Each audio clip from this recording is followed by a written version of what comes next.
Já, komiði hjartanlega sæl og blessuð og velkomin að rauðaborðinu. Það líf og fjör við borðið í kvöld sem, bara eins og alltaf. Hér, síðast í þættinum fáum við til okkar hressan tónlistamann sem búið hefur í LA en hann heitir Þórður Ingi Jónsson, eða kallar sig Lord Pushwhip.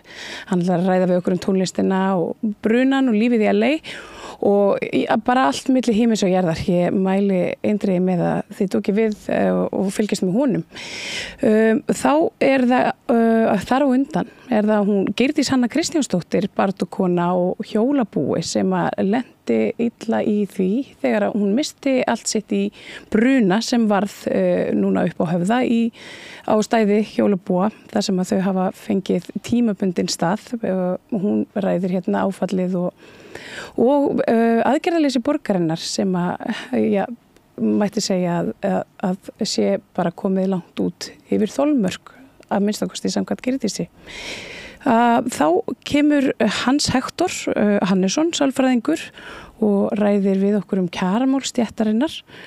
En hér handan við hornið, það loknum auglýsingum, mæta til okkar 3 seiðferðingar. En það hún Oddný Eir sem tekur á móti þeim Guðrúnu Ástu Tryggvadóttur, kennara, Magnúsi Guðmundsinni og Benedikta Guðrún Svavarsdóttir, en þau ræða hér baráttu íbúa á Seyðisfirði gegn sjókví. Þannig að eins og ég sagði, það að nóg að taka, líf og fjör og fjölbreytt efni. Svo hingriði í augnablik á meðan við sýnum ykkur nokkur skilaboð. Gerist áskrifendur á samstöðinni og taki þátt í að byggja upp öfluga og róttæka samfélagsumræðu. Allt það besta ókeypis. Knúsaðu vini þína. Samstöðin, þar sem manneskjurnar koma saman. Með því að ganga í leigjendasamtökin styður þú baráttu leigjenda. Leigjendasamtökin eru fyrir öll þau sem vilja vinna að réttlæti og öryggi á húsnæðismarkaði. Leigjendasamtökin.is. Ertu á leið heim úr vinnu? Stilltu á FM 89,1. Þarftu að tala borgarfulltrúa. Borgarfulltrúar Sósíalistaflokksins eru með viðtalstíma alla mánudaga klukkan 13:30 til 14:30. Það þarf ekkert að bóka tíma, endilega kíkja við í Bólholt 6, 105 Reykjavík. Segðu það á samstöðinni. Samstöðin í eigu hlustenda, áhorfenda og lesenda. Sláist í hópinn og gerist áskrifendur.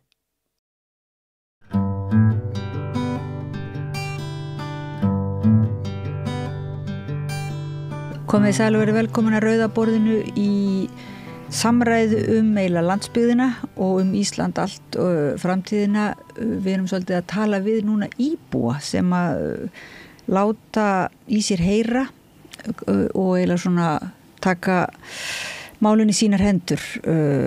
Og hjá mér eru íbúar og fyrrverandi íbúar Seyðisfjarðar.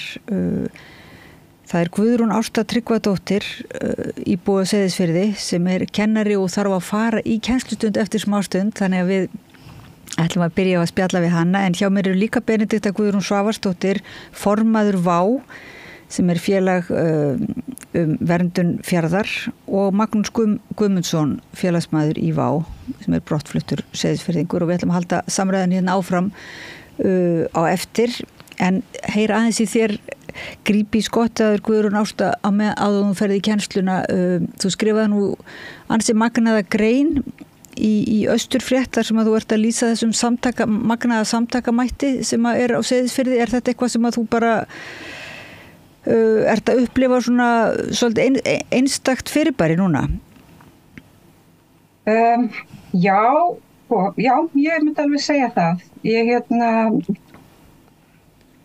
Seyðisfjörður, ég fluttinga fyrir 7-8 ára síðan og þetta svona magnað samfélag og það rosa mikið svona kraftur hérna og mikið svona samheldni alveg, myndi ég segja. Og þú veist, Seyðfirðingar eru hérna miklu félagar, við erum miklu vinir, fólk heilsast á götu og spjallar í pottinum og allt þetta. Og en við erum auðvitað bara ólíkir einstaklingar sem líka með ólík sjónarmið og í kveikjana greinin, eins og ég kannski koma aðeins inn á það, var sko að það var gerð þessi skoðanakönnun sem að Múlaþing gerði fyrir allnokkru síðan og það sem að niðurstöðurnar voru svolítið svona afgerandi, það var 75% Seyðfirðinga á móti því að hér yrði sett upp sjókvíaeldi í firðinum og þetta er bara mjög margar ástæður fyrir því og við sem að erum á móti lagseldinu erum með kannski ólíkar skoðanir á því hvaða er sem að manni finnst mikilvægast, er það lýðræðið, er það bara það er ekki pláss fyrir þennan iðnað hér, er það vegna þess að þetta er dýraníð, er það vegna þess að þetta er mjög mengandi iðnaður, er það vegna þess að það sem að við sem samfélag værum að fá fyrir okkar snúð væri rauninni ekki svo mikið, ekki með við það sem að þeir sem að eiga fyrirtæki myndu græða á því eða, er þetta kannski stofna annarri atvinnustarfsemi í hættu, það er svona margar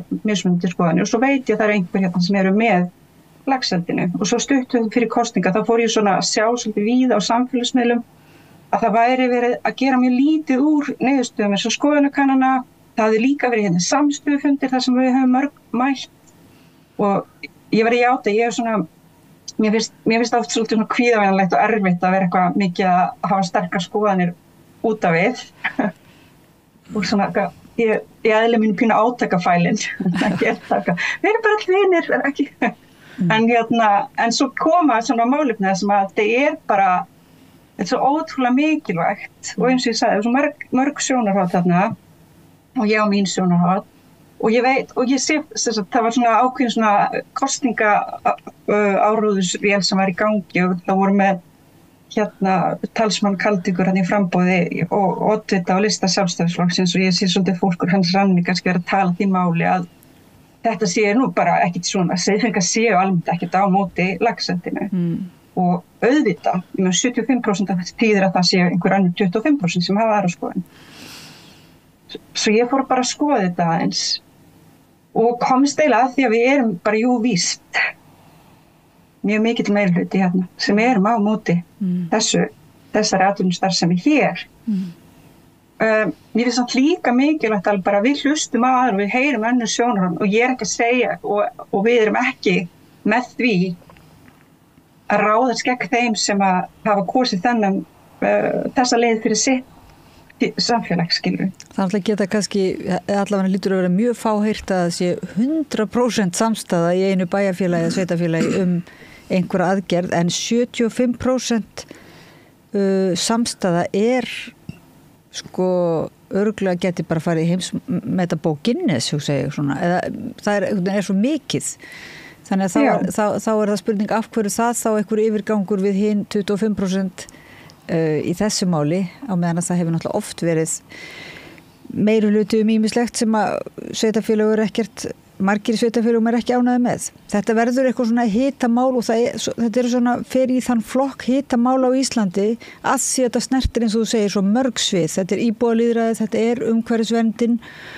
byggðastefnan bara, en þarna hefur ykkur tekist að vera sammál það að vera á móti þótti séð kannski á móti á mörgum mismunandi forsendum er það ekki?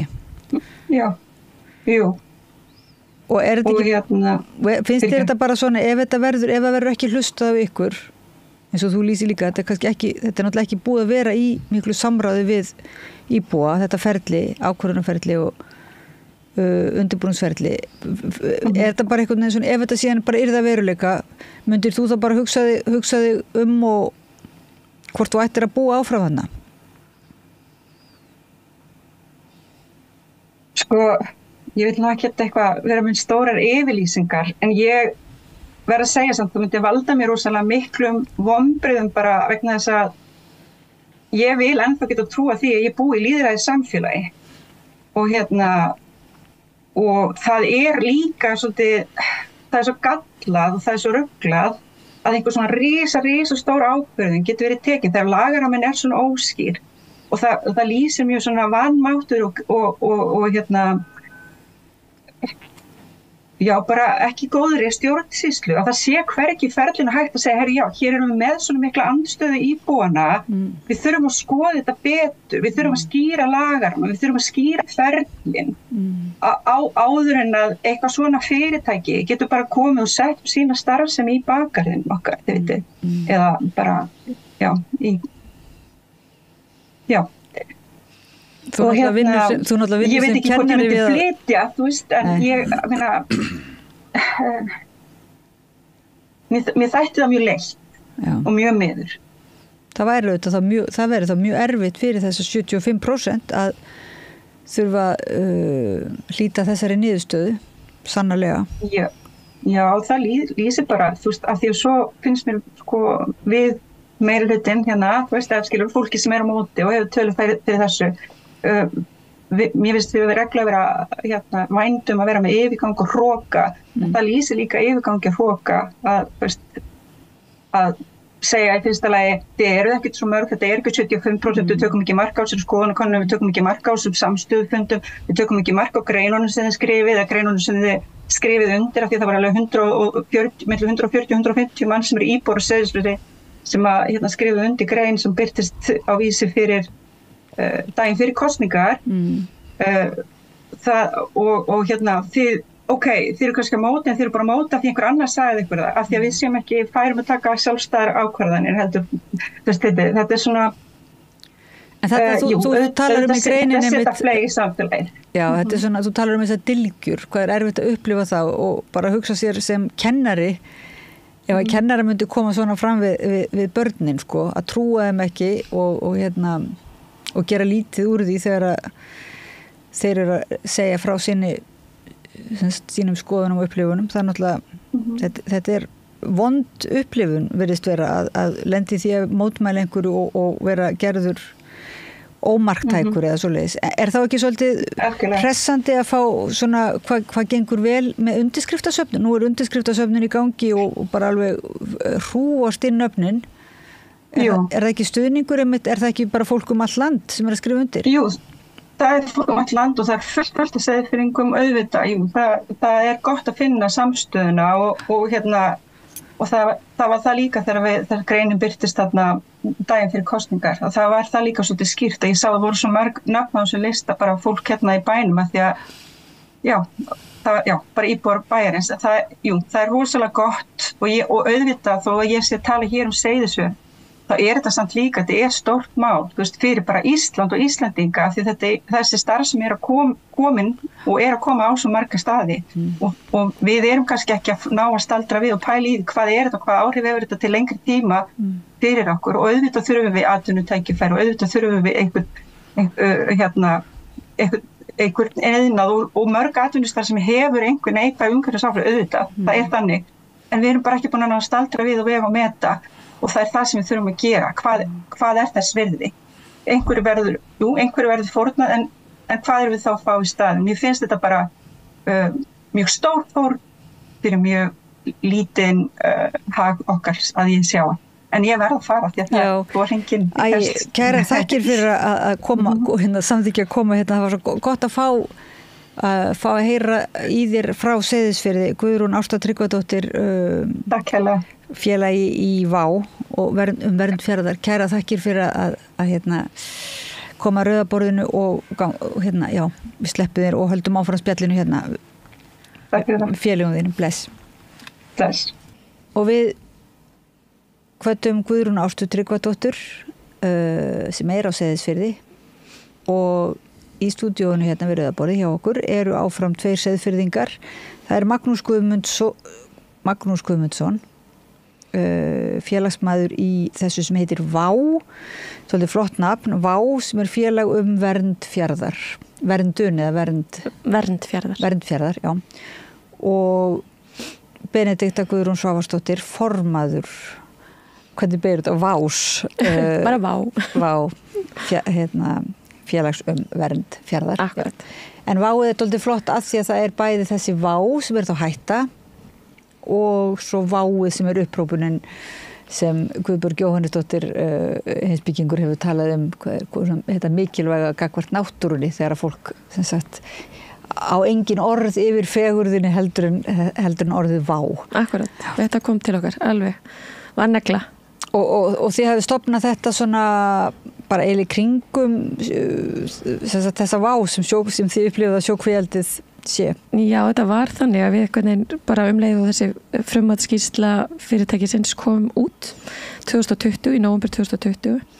Þá bara einhvern veginn kom saman á einum stað fullt af seiðfirðingum og við byrjuðum að skipta okkur á götur og fara út allt og skrifa undir undirskriftarlista sem var mjög bara afgerandi. Hann sagði bara við frábýðum okkur allt sjókvíaelda í Seyðisfirði og það var strax svona greinilegt að fólki leist ekki á blikuna.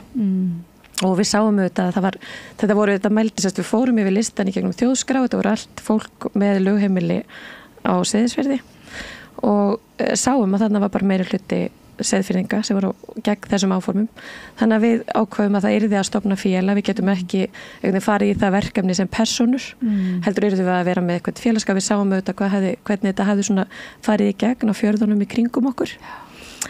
Þannig að við stofnum þetta félag, við sendum síðan þennan undirskriftalista inn til skipulagsstofnunar sem að gerði síðan mat á umhverfisáhrifum fyrir fiskeldið og komst að því að þetta veri alveg fordæmalaus andstæða á svæði gegn svona áformum og í rauninni gaf þau tilmæli til svæðisráð sem að gerði síðan skipulag seinna fyrir Austfirði að það yrði að horfa til þess að ná sátt við nærumhverfið og Seyðisfirði.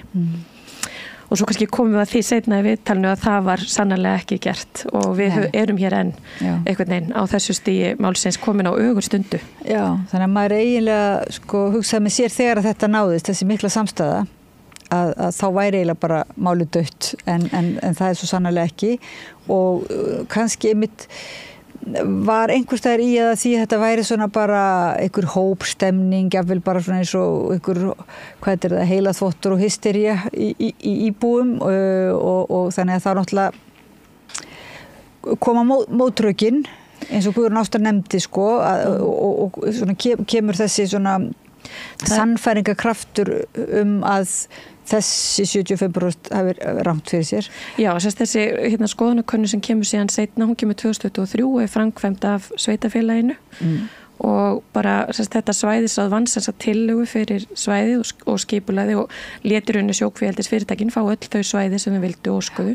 Þetta strandsvæðisskipulag átti að vinna í bara miklu samráði við alla hagaðila svo sem íbúa og var ekki gert og viku áður en að þetta strandsvæðisskipulag er síðan staðfest af innviðaráðherra þá lá þessi skoðanakönnun fyrir að 75% íbúa væru á móti þessum áformum en við hittum innviðaráðherra, við Maggi fórum og hittum Sigurð Inga og horfðum í augun á honum og sögðum að þetta hlyti náttúrulega bara, það voru það margir ágallar og svo náttúrulega lægi fyrir þessi mikla andstæða íbúa nú bara væri ekkert annað í stöðunni en að klára þetta mál og samþykkja ekki þetta skipulag en hann bara skrifaði undir þetta skipulag, fór mjög lítið fyrir þeirra ákvörðun á þeim tíma og við vorum alltaf enn og aftur svolítið buguð í okkar baráttu af því að þetta var svona vígi ákveð að reyna að ná þannig fram okkar sjónum svolítið svo Ölfus næra eða Þorlákshafnarbúar náðu að gera með sitt mál að fella þannig í íbúakostingunni. Ég held að okkar moment hafi verið þannig að ná einhverju samráði í gegnum þetta haf- og strandsvæðisskipulag, hefðu við náð að láta það einhvern veginn breytast, það hefði geta verið okkar stóra augnablik til að hafa áhrif, en því miður þá bara samþykkti hann skipulagið. Já. Og þú Magnús hefur verið ötull að kanna það þess að eiginlega sannfærast sjálfur og þá samfæra þá sem vilja heyra að þetta er ekki bara eitthvað, þetta er bara ekki einhver vitleysa að vera á móti þessu, að þetta er já, þú hefur lagt alveg fram svona, hvað er að greina góðan rökstuðning það hversu vond hugmynd þetta er eða hvað? Já, við vorum í heimsóknum Seyðisfirði, ég og kona minn svona að skoða áhrifin eftir skriðunar hræðilegu sumarið eftir og hittum þar heimafólk og meðal Sigfinn sem er með okkur í þessari baráttu og eftir smá spjall við hann þá ákváðum við að fara að skoða betur svona grunninn á bakvið þetta og taka þátt í því að verja Seyðisfjörð fyrir þessum fjanda og maður þarf ekki að lesa lengi til að sjá það, bara strax í upphafi þá er verið að biðja svæði sem eru svo lítil að það nánast og bara algjörlega ógerningur að koma þessu fyrir en eldisfyrirtæki sem að gera þessa frummatsskýrslu og kemst þannig inn á kortið, það er löng saga bak við það,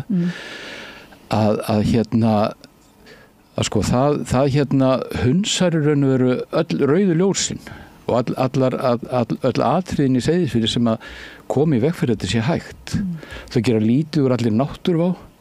Þau tala að það sé ekkert mikil snjóflóðahætti eða ofanflóðahætti í Seyðisfirði. Þau tala hafís sé óþekktur í Seyðisfirði. Því hafís sem kemur þá náttúrulega rústan þessu svona kvíum. Ég bjó á Seyðisfirði í 23 ár og á þeim árum kom hafís 3 sinnum. Og hann fyllir alveg inn í botn og brýtur allt sem fyrir er. Síðan er það fararstrengurinn sem er sko heilu kýr fyrir þjóðaröryggi okkar og reynda fyrir þjóðaröryggi Færeyinga. Þannig við vorum fljót að sjá að þetta bara gengur ekki upp og fórum að skrifa þetta og benda stofnunum og öllum sem er að fjalla þetta á þetta. En sko það er eins og þetta umsóknarferli frá byrjun til enda, það sé á einhverju sjálfstýringu. Þegar kemur einhver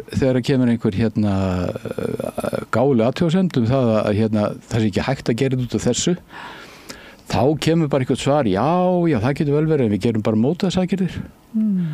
Og það var alltaf að gera mótvægisaðgerðir við öllu, jafnvel þó það sé ekki hægt. Getur verið þessi gervigreindin sem situr fyrir svörum? Nei, þetta er að þú segir gervigreind, það verður segja skortur og greind, sko. Já, gerviskorturinn sem situr fyrir svörum. Nei, þetta var nú illa sagt, sko. En sko, baráttan fyrir þessu, hún er baráttan fyrir því að koma þessu á í kerfinu, hún er svo sko sterk og þeir sem er að vinna að þessu, þeir hafa svo sterk ítök í stjórnkerfinu og þetta er ekkert sér Íslands, þetta er út allan heim og það var blaðamaður sem að ég hitti á einni uppákomi sem að Vá og fleiri stóðu fyrir fyrra sem að fór að spyrja mig út í þetta og hann sagði, gangi ykkur vel. Ef ykkur tekst að losna við sjókveldu og firðunum ykkur með rökum, þá er þið fyrsti bærinn í heimi sem tekst það. Já. Og ég hef oft hugsað þetta. Þetta er svolítið svona lýsandi fyrir það hvað svona stór, öflug, alþjóðleg fyrirtæki geta bara komið og gert það sem við vilja. Þetta er eiginlega harmsaga bara heimsins svolítið núna búið að vera undanfærið. Alltaf þegar einhverjar auðlindir eru, þá er þetta sagan og einmitt leið slíkra fyrirtækja inn í samfélögin er svolítið svona, var þetta að skrifa ævintýri það einmitt, hvernig... Já, þetta er alltaf sama aðferðin líka. Þetta er svo þekkt aðferðar, það fara alltaf sömu leiðirnar. Þetta eru bara lukkurittararnir og svo er bara ráðið rétta fólki á staðinum og svo komist inn og núna hafa þær til dæmis ráðið inn fólk á Seyðisfirði í störf án þess að hafa leyfið og það setur enn meiri klofningu í samfélagið og gerir þetta persónulegt. Það er mjög leitt að sjá, eða þú veist, þannig að, og mér finnst eins og Maggi er að benda á, þú veist, þetta er svo furðulegt að allt kerfið sé að reyna að fara í mótvægisaðgerðir, sko, af því að fjörðurinn er svo þröngur og það liggur svo beint við hversu flókið er að koma þessum það fyrir og það er bara að fara í mótvægisaðgerðir og eftir mótvægisaðgerðir á sama tíma og íbúar er að mótmæla svona harðarlega og þetta sér hver manneskja að þetta er alrangt og það er ótrúlegt að það sé ekki hlustað, en við erum náttúrulega samt núna, við ætlum að verða fyrst í bærin sem að stoppa þetta Maggi. Ég held að við getum það. Að ég held núna með þessum samtakamætti sem við finnum, við erum bara með Björk Guðmundsdóttir stegin með og gaf lagið sitt sem að er í rauninni allt fjármagn sem kemur í gegnum lagið hennar og Rósalíu fer í lögfræði stuðning og Seyðisfjörður er þar alveg á efstur á lista og við erum öll þessi félagsamtök, baráttusamtök sem eru með okkur og styðja við bakið okkur og svona bara samtök á móti landsmanna af því að auðvitað meirihluti landsmanna er á móti sjókvíaeldi og þá ekki síst í Seyðisfirði og þetta vitum við alveg og ég held að þessi nýja ríkisstjórn hún bara vilji standa við það eins og hún bara í rauninni allir þessi flokkar töluðu svo mikið fyrir almannahagsmunum og því að sérhagsmunum ættu að ekki að fá að ráða ferðinni þannig að ég held og vona bara að þau stimpli sig inn núna og finni það þú veist, við erum alls ekki að reyna að stilla við veg, við viljum eitthvað bara ná þeim með okkur þú veist, gerum það sem er rétt leifið okkur að finna að við séum bara virt skoðunur okkar skipta einhverju máli og það sé ekki vaðið yfir Við fundum það alveg sko þar sem við áttum samskipti við hérna frambjóðendur fyrir kosningar að það voru bara mjög margir sem að höfðu sko fullan skilning á því að það að tróða svona yfir lýðræðið svo maður sleppir nú bara öllu öðru það væri bara út úr korti og hérna og það eru svona ferski vindar í pólitíkinni eins og Bent þetta kom inn á og við bara trúum því að þeir sem sögðu þetta fyrir kosningar og hérna og sett pólitíska stjórnkerfi gangi svolítið í endurnýju lífdagana þessi sjálfstyrning sem nefndi áðan hún verið pínlítið tekin úr sambandi. Þetta eru gömul verkferli einhver sem hefur einhvern veginn, það er eins og hafa ekki verið svona komið saman og Íslendingar hafa ekki komið saman og gert sér einhverja svona sameiginlega hugmynd hvert stefnir í byggð, til dæmis í byggðamálunum og landsbyggðamálunum. Ríkisendurskoðun tók nú þetta ferli allt saman upp og gerði skýrslundan hérna fyrir 2 árum síðan og þar var niðurstaðan bara ósköp einföld að hérna stjórnsýsluferlið í gegnum svona leyfisveitingu það væri svo brotið, það væri svo brothætt og það væri svo brotakent að hérna þeir bara kölluðu hátt eftir því að allar þessar stofnanir sem að vinna að leyfisferlinu myndu samhæfa sig, samræma sig miklu betur heldur en að gera. En þetta bara þannig að hérna ein stofnun að meta ofanflóð, önnur að meta siglingaöryggi og hinn að meta þetta og hinn að meta hitt og það situr hver bara svona eins og hrossin í gamla daga hérna blokkir hérna fyrir augun og horfir á sitt og segir já, þetta svona og hérna og ef það rangt gert að þá tekur næsta stofnun sem má taka við þessu hún tekur við þessu án þess að leggja sko mínútu í það reyna að krítisera hverjar voru forsendurnar fyrir því og af hverju þetta svona. En hvernig upplifir þú, nú ert þú brottfluttur Seyðfirðingur og hérna gætir bara ég veit ekki verið bara að hugsa eitthvað annað en ert í þessu þetta hlýtur að vera svolítið tíma að afla upplýsinga og fylgja málun eftir til dæmis að þú einhvern veginn ert að koma þér eitthvað inn í þetta ferli og enginn að biðja það sem sagt hvernig gengur það? Ertu hérna á ég ekki að svara þessu bara Nei, við, eins og lýsti upp af sko, þá duttum við kona mín inn í hérna þetta ferli fyrir 4 árum síðan og ákváðum bara að hérna fórna tíma í þetta hann reyndur miklu meira heldur en okkur óraði fyrir því að hann yrði en við erum bæði keppnisfólk og ekki síður kona mín heldur en ég þannig við ætlum bara að vinna þetta og hérna, já, og hefum bara gert það sem þarf. Og hvað er snúið við upplýsingaöflununa? Þessar upplýsingar liggja þá ekkert alveg bara, þú getur ekki bara spurt þess að tala um gervigreindina og fengi þess að rökstuðningina eða hvað. Þú þarft að hafa fyrir því að afla þessar upplýsingar. Já, og að baki liggur lestur á 1000 blaðsíðina af skýrslum og lögum og reglugerðum og guðum og veit hvað. Og út af þessu reynum við að taka einhver aðalatrið og koma því á framfæri við þessar stofnunir og við hérna politíkina og alla sem að þessu koma og okkur er alltaf afskaplega vel tekið, já, þetta athyglisvert en þetta athyglisverða verður yfirleitt bara ef ekki hægt að skjóta það niður með einhverjum svona hálfgerðum falsrökum að þá sagt, já, heyrðu, við gerum mótvægisaðgerðir og mótvægisaðgerðir er orðið í mínum huga ljótasta orðið í íslenskri tungu því að það er verið að nota þær til þess að hérna breiða við skítinn. Já. En hvað er mótvægisaðgerð við við Ísjaka? Ég skal segja það. Já. Mótvægisaðgerð og það er nú eiginlega það einu sem er fyndið í þessu öllu saman. Að Kaldvík, eða forverið þess, sagði já, ef það kemur ísinn Seyðisfjörð, þá strengjum við bara vír þvert yfir fjörðinn og stoppum ísinn.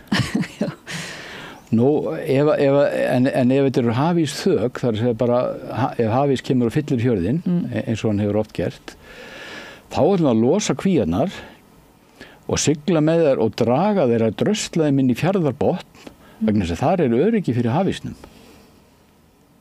Já, ég sé að þú tissa, en hérna, þetta er staðreynd að þetta stendur í þessari skýrslu og stofnun eins og skipulagsstofnun gerði ekki annað en að svona, þegar hún er að fara yfir þessi ummæli og þessar mótvægisaðgerðir, þá segir hún, já, við erum ekki alveg viss um þetta sé hægt, fyrir að segja bara að þetta er helvítis rugl í ykkur. Já.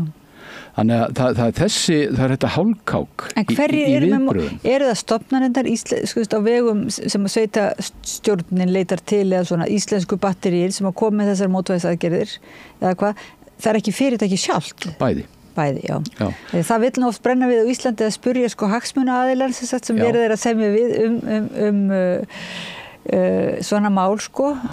Sem sagt ásóknin mjög mikil að hendi þessara... Að þú nefnir hagsmunaaðila að þá er náttúrulega grundvallar atriði þarna í þessu dæmi eins og ég nefndi með snjóflóðun áðan að það sé til marktækt snjóflóða hættumat þar sem á að setja þessar kvíar.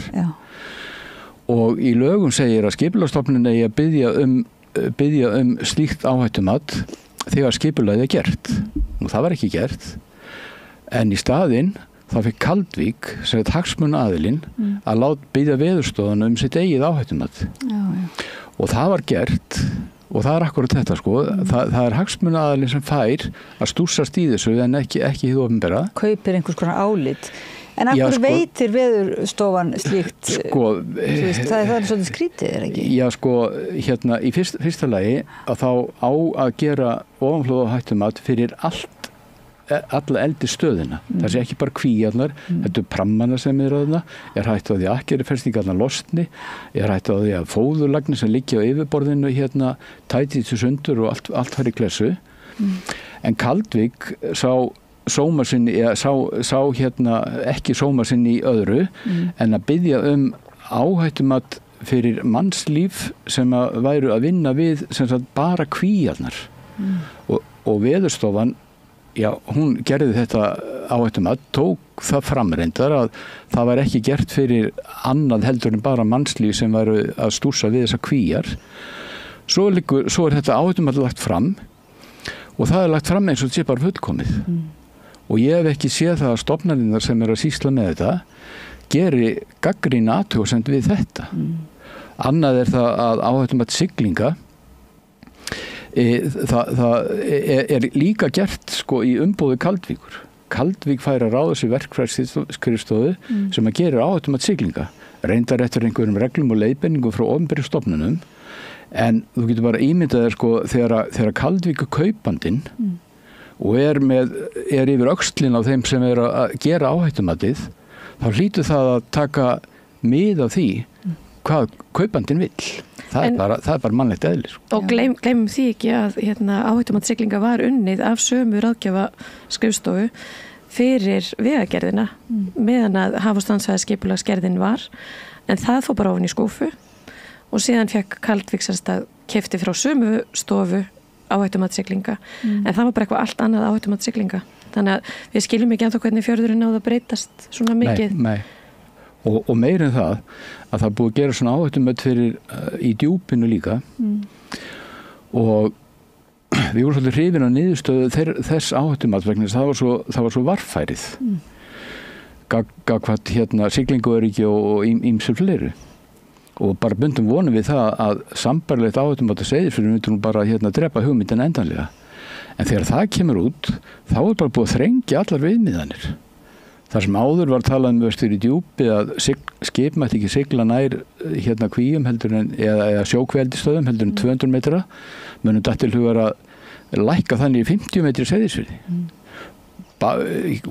Hafa útskýrt fyrir okkur með einhverju rökum að það sé bara eðlilegt, það sé búið að endurmeta þetta og þeir sé ekki eins varfærnir þessu voru en spurningi vagnar var þetta ekki bara gert vegna þess að þetta þurfti að vera svona lítið Seyðisfirði til að koma kvíunum fyrir sko, eða eldistöðunum fyrir. En sko, þegar þú og konaðin eru að brasa í þessu og vinna bara eða miklum tími þetta og sko vaknar ekki þú spurning af hverju er ekki einhver á vegum sveitafélagana eða ríkisins sem er í vinnu við það að gæta hagsmuna eða þess að leyfa íbúunum og náttúrunum þá væntanlega dýrunum að njóta vafans. Jú.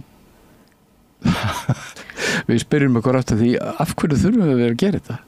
Af hverju er bara ekki löngu búið að setja stopp? Þetta er alveg fáránlegt og í rauninni var ríkisstjórnin á að bara gera eitthvað annað þá þegar að vonandi þau ná að koma þessu máli réttan farveg þá held ég að það verður að tryggja það að íbúar þurfi ekki að leggja svona rosalega mikið að mörkum í aðhaldi. Það verður líka náttúrulega bara svo erfitt innan eins og þeir að segja þegar það er ósætti og þá er ábyrgðin svolítið skellt á íbúana sem að kannski leiðir til meiri ágreinings setna meira eða hvað? Auðvitað, þetta bara alls ekki ákjósanlegt, en þetta sjáum við þetta bara út allt, þetta þetta gerast í svo mörgum málum snerta bara verðmætar þjóðarauðlindir sem að græðgisöfl vilja komast yfir.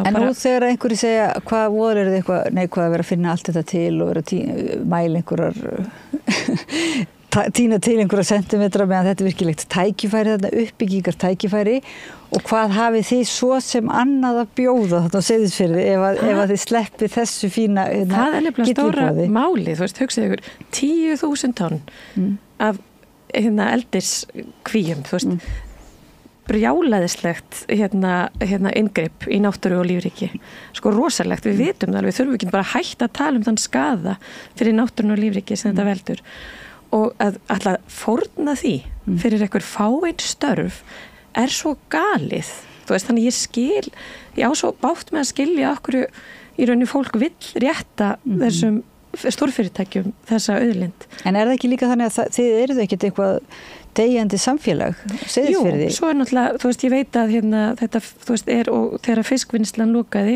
2023, þá þetta var það mikið högg og það munar svo sannarlega þá samfélagið í sárum nei, þú veist, það bara í rauninni gerir samfélagið brothættar en áður, en samt sem áður þá fannst mér nú, þú veist, það rétta sig ótrúlega vel af, en þetta var ótrúlega erfið tíðindi, ég vildi að síldarvinnslan hefði bara sýnt samfélagslega ábyrgð og eitt sínu mikla fjármagn í að, þú veist, við erum með þessa frábæru höfn og ferju til staðar við austurströndina, það hefur verið svo borðliggjandi að bara byggja þar upp hátækni fiskvinnslu sem að hefði ekki geta eld svæði og maður á svo stundur skilur ekki okkur að þau fá aldrei þá hugmynd að einhvern veginn vilja setja fjármagnið í raunverulega að byggja upp samfélag því að þau vita náttúrulega alveg hvað gerist þegar svona stór biti tekin á samfélagi og maður auðvitað hugsaði, þú veist, verið að plæja jörðina fyrir sjókvíeldið að það núna koma inn og núna verðum við ennþá örvæntingra fullri gagvart í að fá störf en ég held að, þú veist, alveg svo Guðrún Ásta kom svo vel inn á, þú veist, það svo ótrúlega flott samfélag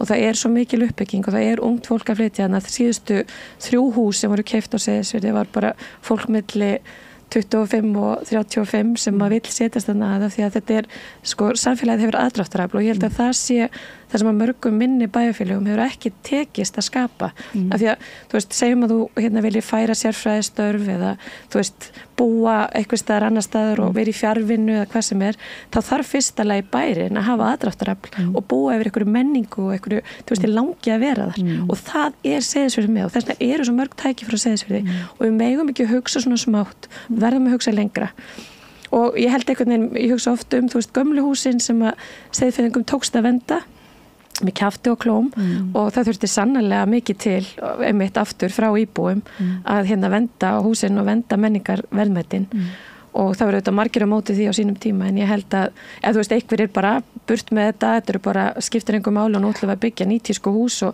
gera flottan bæ og þetta allt svo gamalt og ljótt og skiptir einhver máli en veist, hvar væru við í dag ef við hefðum ekki ef þetta fólk hefði ekki vendað þennan menningararf, af því að þetta auðvitað það sem að núna einhvern veginn gerir staðinn að þessum einstaka stað. Og kannski það að myndi hafa þurft að berjast fyrir því hefur búið til einhvers konar samstöðu sem síðan hægt að grípa til núna gagnvart annarri vá.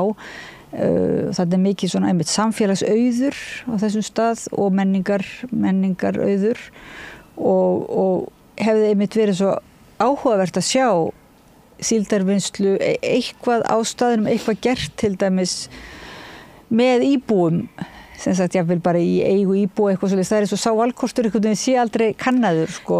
Já, en auðvitað á ríkið að þú veist setja miklu meira í það að efla nýsköpun og tækifæri á landsbyggðinni og það auðvitað, þú veist, grunnurinn að því að þessi fyrirtæki geta komið inn og tekið þessi verðmæti að byggðirnar eru svo brothættar og í rauninni vilja bara auðvitað hvað sem til þess að geta einhvern veginn haldið lífi í byggðinni sem maður skilur það mjög vel.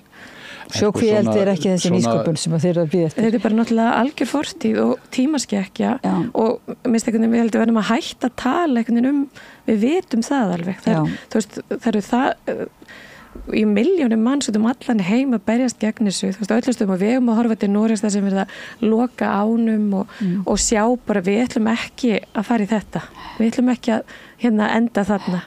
Seyðisfjörður sem alltaf verið framsækin og opin fyrir straum og stefnum til annar landa og verið svona, í framfara sveit svolítið, það svolítið leiðilegt að þið þurfa að vera svona tímaskekkja okkur gamaldags. Við ætlum ekki að verða það heldur.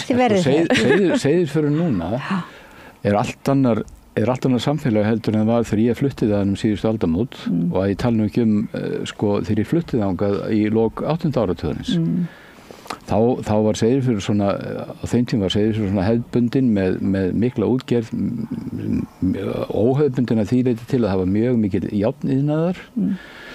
En þetta hefur bara breyst og nú er Seyðisfjörður svona, framsækið samfélag með bara sínar eigin hugmyndir og er ekki tilbúin til þess að það komi, að frekikallin komi bara og tróði sér þar inn. Og þetta er ekkert að gerast á einni nóttu, þetta er búið bara að þróast núna í gegnum síðustu áratugina.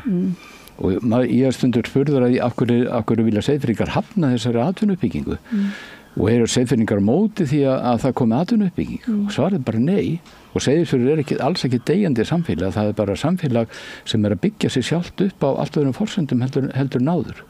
Og svona fyrirtæki eins og Síldarvinnslan sem að starfaði á Seyðisfirði í eitthvað cirka 10 ár og er með svona stefnu samfélagslega ábyrgð.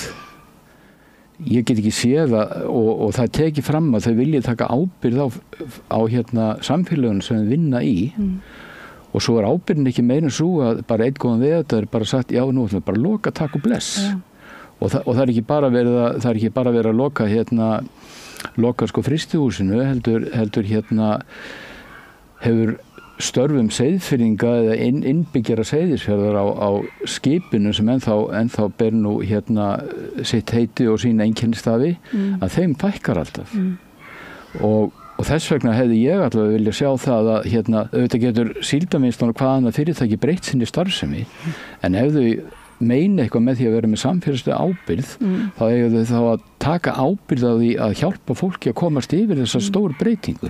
Og við vitum það að stór fyrirtæki eins og núna er að ásælast auðlindir samfélagslegar og náttúrulega auðlindar Seyðisfjörður, þeir munu ekki sína eða mjög ólíklega sína eitthvað meiri samfélagslega ábyrgð ef að litið til sögunar en það verður ekki bara enda En ég ætla samt að taka fram að Síldarvinnslan hefur ekki verið alveg stikkfrí, hún hefur tekið þátt í ákveðnu hugmyndavinnu og með svona vilyrði að taka þátt í einhver atvinnuuppbyggingu frá mínum bændur séð hefði það þurft að vera bara miklu myndarlegra.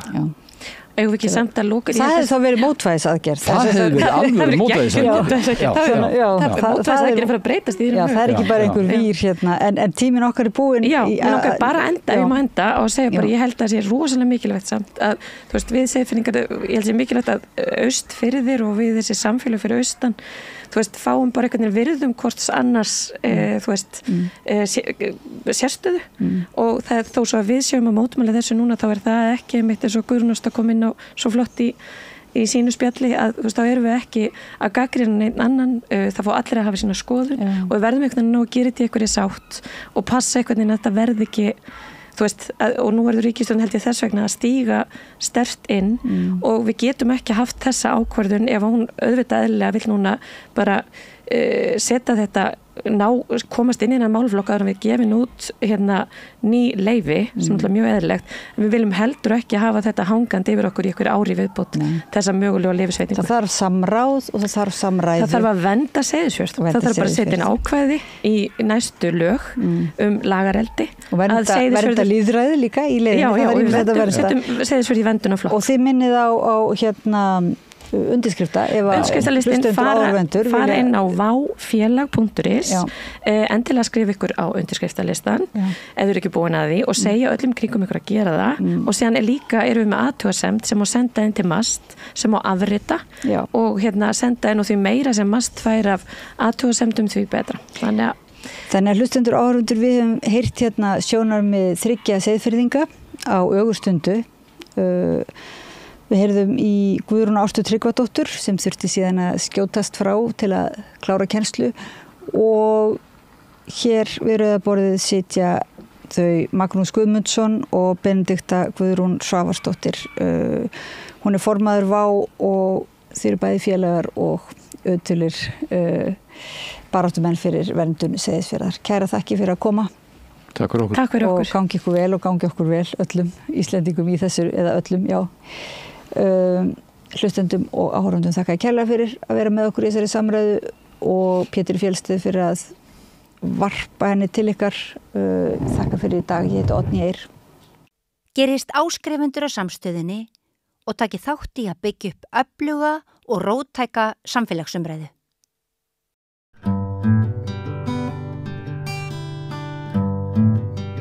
Já, komið sæl aftur og velkomin að Rauða borðinu. Hjá mér er Geirdís Hanna, hjólhýsabúi og öryrki, sósíalisti og mannvinnur, hundavinnur og fleira. Það eru margir titlar. Geirdís, þú lentir nú í ansi óskemmtilegu atviki hér á dögunum sem hefur aðeins verið fjallað í fréttum en það kom upp eldur í hjólhýsi í hjólhýsabyggðinni þinni hér upp á Höfða og það skemmtist mikið þitt heimili. Já, það gerði það að hitinn frá hjólhýsinu þar sem eldsupptök voru að hann var það mikill að hann bræddi gluggana þeim megin á hýsinu og í slökkustörfum að þá yrðist sót og vatn inn heima hjá mér og skemmtirnar urðu töluverðar. Hýsið er ónýtt, það er óíbúðarhæft, þannig að ég er heimilislaus með hundinn minn. Já, og var ykkur ekkert meint af þessu? Nei, vegna þess að við vorum báðar komnar út áður en að eldur varð það mikill og þegar hann kom og vakti mig eða reyndar hann bankaði og Tinna vakti mig og ég náttúrulega bara rauk á fætur og svo þegar að sá í hvað stemdi að þá náttúrulega bara hringdi ég á 112 og hljóp út á náttfötunum í inniskónum og Tinna mín, hún var náttúrulega bara í reiðileysi, skítrættu, þessi læti og svo þegar að nágrannarnir fóru að tínast út þá einmitt vinkona mín sem býr við hliðin á mér og hún bara tók hana og bjargaði henni inn í hýsi sitt þannig að hún hefði allavega örgan stað að vera á. Já, það er svona samhugur hérna í þessari byggð. Já, við nefnilega erum ofboðslega þétt samfélag og meiri parturinn af okkur er búin að fylgjast að síðan í Laugardal. Og það eru komin nokkur ár. Já, þau sem að voru lengst niður í Laugardal byrjuðu að vera þar 2017. Ég bætist í hópinn 2019. Þannig að já, þetta er búið að vera einmitt mjög góður kjarni sem að hefur fylgst að. Og við vorum 4 sem að urðum mjög illa úti í þessum harmleik. Það voru 2 sem að mistu algjörlega allt sitt og 2 hýsi sem stóðu sikkur megin við það og þau skemmtust mikið. Þannig að nú er þetta kannski hópur sem að á ekki mikið svona miðað við marga aðra. En þegar þú segir að missa allt þá er það hreinlega allt. Já, algjörlega. Ég var þó að sé náttúrulega bara erfitt að segja það, þá var ég mjög heppin vegna þess að ég náði að bjarga til dæmis meiri hlutanum af fatnaðanum mínum og er búin að fá að vera þó hann hjá vinum og vandamönnum og ég var að kynna mér hvað það kostar hjá efnalög. Já. Þetta hleypur á 20.000 bara þrifin á fötunum og sængukottum og svona bara þessu helsta. Þannig að þú ert heppin með baklandið. Ég er mjög heppin með baklandið. Það var nú sagt við mig á dögunum að þú eignast ekki góða vini nema að vera góða vinu sjálfur. Þannig að ég hef reynt einmitt að reynast mínu fólki vel og er að fá það alveg tilbaka. Það er mjög fallegt. En hvernig eldurinn kom upp þar sem hann kom upp? það hefur ekki verið hægt að finna orsakina. Nei. Þannig að því miður þá vitum við ekkert eldsupptök. Nei. En þetta náttúrulega bara alveg sama hvernig eldur kemur upp og þá þetta náttúrulega bara mjög alvarlegt mál. Mikið áfall. Já, vegna þess að þetta í 3. sinn sem ég lendi í bruna. 3. sinn? Jú. Fyrst kviknaði í heimilin okkar á Siglufirði sumari 78 og þar mistum við föður minn og síðan 1990 veturinn þá kviknaði í íbúðinni á neðri hæðinni hjá okkur og þar varð mitt herbergi verst úti en þess að herbergi sem eldsupptök voru í var beint fyrir neðan mitt. Já, þetta var kannski, hrært svona upp í erfiðum minningum. Algjörlega og eins og segja að ég bara búin að vera á öllu tilfinningarófinu og áfallastreitan náttúrulega bara kom bara af krafti tilbaka. Svona eðlilega kannski.